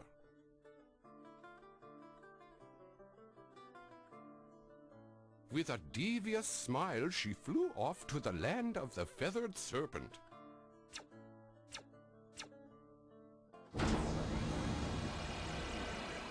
Welcome back. Greetings once again. Thanks to your headdress help, the fire ceremony was a success and the sun was not snuffed out. Can you sacrifice some time for a visit? Sorry, Montezuma, but we can't stop for long. We're pursuing a master thief in a blazing red hat. A red hat, you say? Why, a woman with a headdress like the setting sun just blazed through here.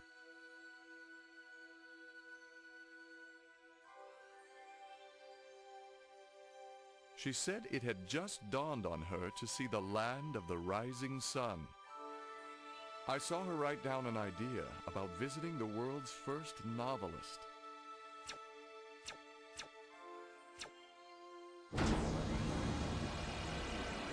Hello again. Welcome back to Japan. Since you returned the moon to my chamber, I've been able to write again. Prince Genji has had many exploits, and my novel is almost complete. We must celebrate. Hello, Murasaki. Glad to hear your novel's going well. Sorry, but we can't stay long. We're hot on the heels of a notorious red-clothed crook. I did see a tall foreigner in a dashing and unusual red outfit, but it wasn't a kimono. We exchanged inspired verse for a time. I almost wrote a poem about her marvelous red hat. She confided that she was off to the high mountains where people wear feathers and soft beaded leather. She said she planned to exchange some words with a woman renowned for her translating talents.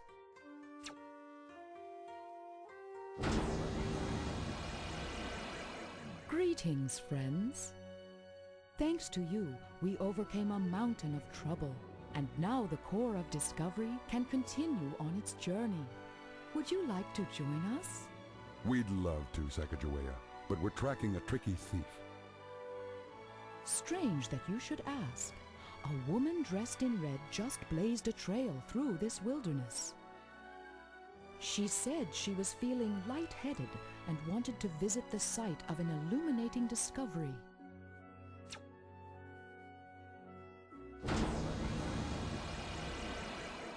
Good day.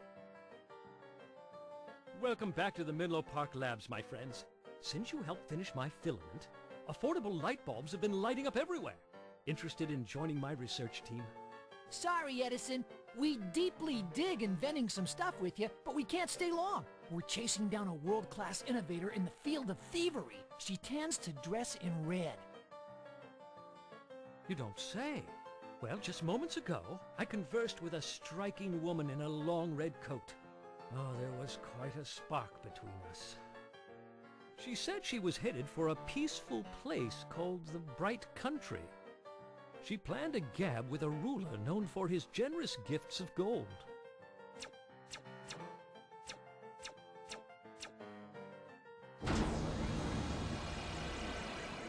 Salam, travelers.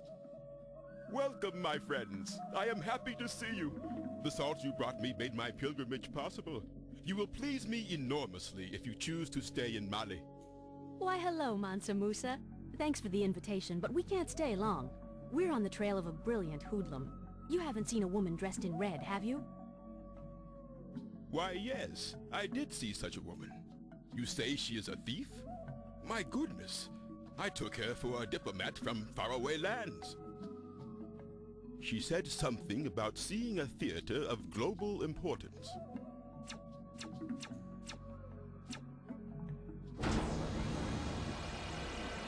Hail and well met, fellows! Welcome, dear friends. Ever since you helped with the Globe's War, the play business has been booming. Would you care to join my growing troupe? We'd love to, Will, but we're on the trail of a wily woman, a criminal genius sporting a crimson hat.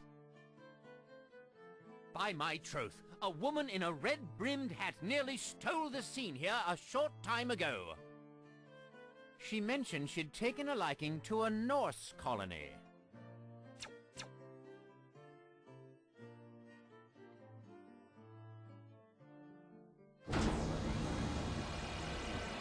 Greetings!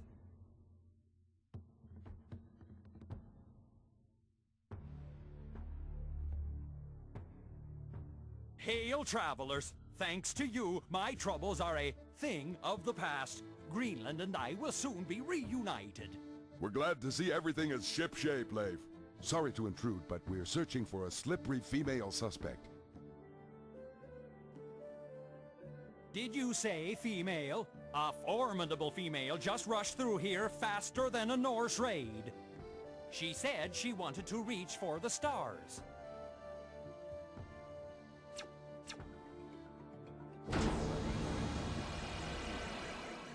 Comrades, you've returned.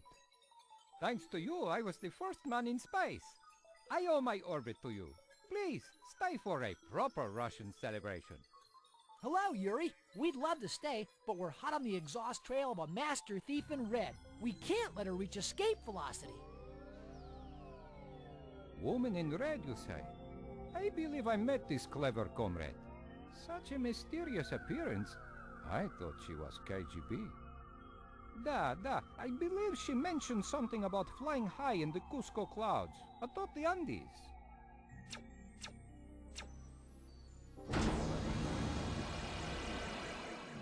Greetings. By Viracocha, you have returned! With the recovery of the royal Quipos, food transport is again back to normal. Would you care to watch the activity with me? Thanks for your hospitality, Great Inca, but we're on a tight timetable. We're scouting for a clever thief, cloaked in red. A woman in red? Ah, yes. I thought she was a messenger from the far reaches of my empire. My empire encompasses many distinct peoples, you see. She said something very odd. She said she wished to see a mulberry tree and contemplate the first source of paper money.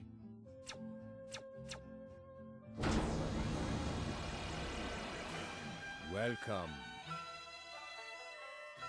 I, the wise Kublai Khan, greet you. Thanks to your smooth work with my precious oils, I have become close friends with Marco Polo, a most talented young man. Please, join me for some tea to celebrate. We'd love to stay and chat, Kublai, but we're on something of a mission. We're chasing an arch-thief who wears an excess of red. Ah, perhaps you refer to a smooth-tongued woman who slipped by here not long ago.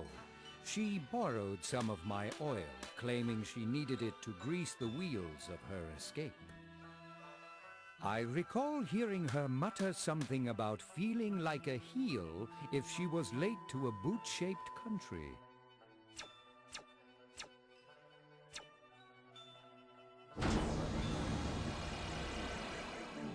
Eh? Who's there? Ah, hello again. Now that I've finished the Mona Lisa, thanks to you, of course, my studies in science, art, and humor have flourished. Well, the science and art, anyway. Glad to hear things are going well, Leonardo. You do seem a little funnier. A little. Sorry for barging in, but we're on the trail of a cunning criminal dressed in red. Have you seen her? Are you referring to a beautiful woman in a red hat, perhaps? I offered to paint her portrait, but she just smiled and disappeared. She said she could no longer suspend a visit to a grand bridge with a golden gate.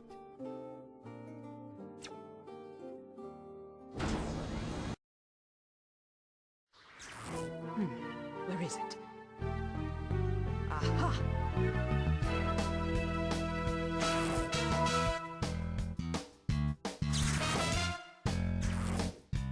I believe it's time to rise to the occasion.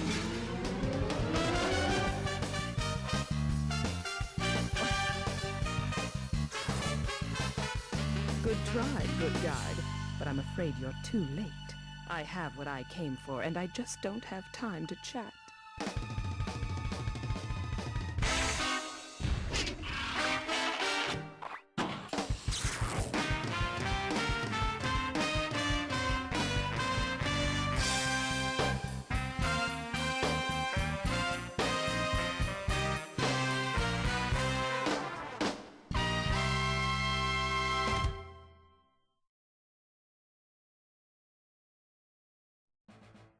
You nabbed Carmen Sandiego just as she was about to complete Project History Sweep, a plan to steal a certain Acme dossier. Why would Carmen be after such a file? Well, now that you have proven yourself to be among Acme's elite, I can let you in on a piece of top-secret, confidential, highly classified information.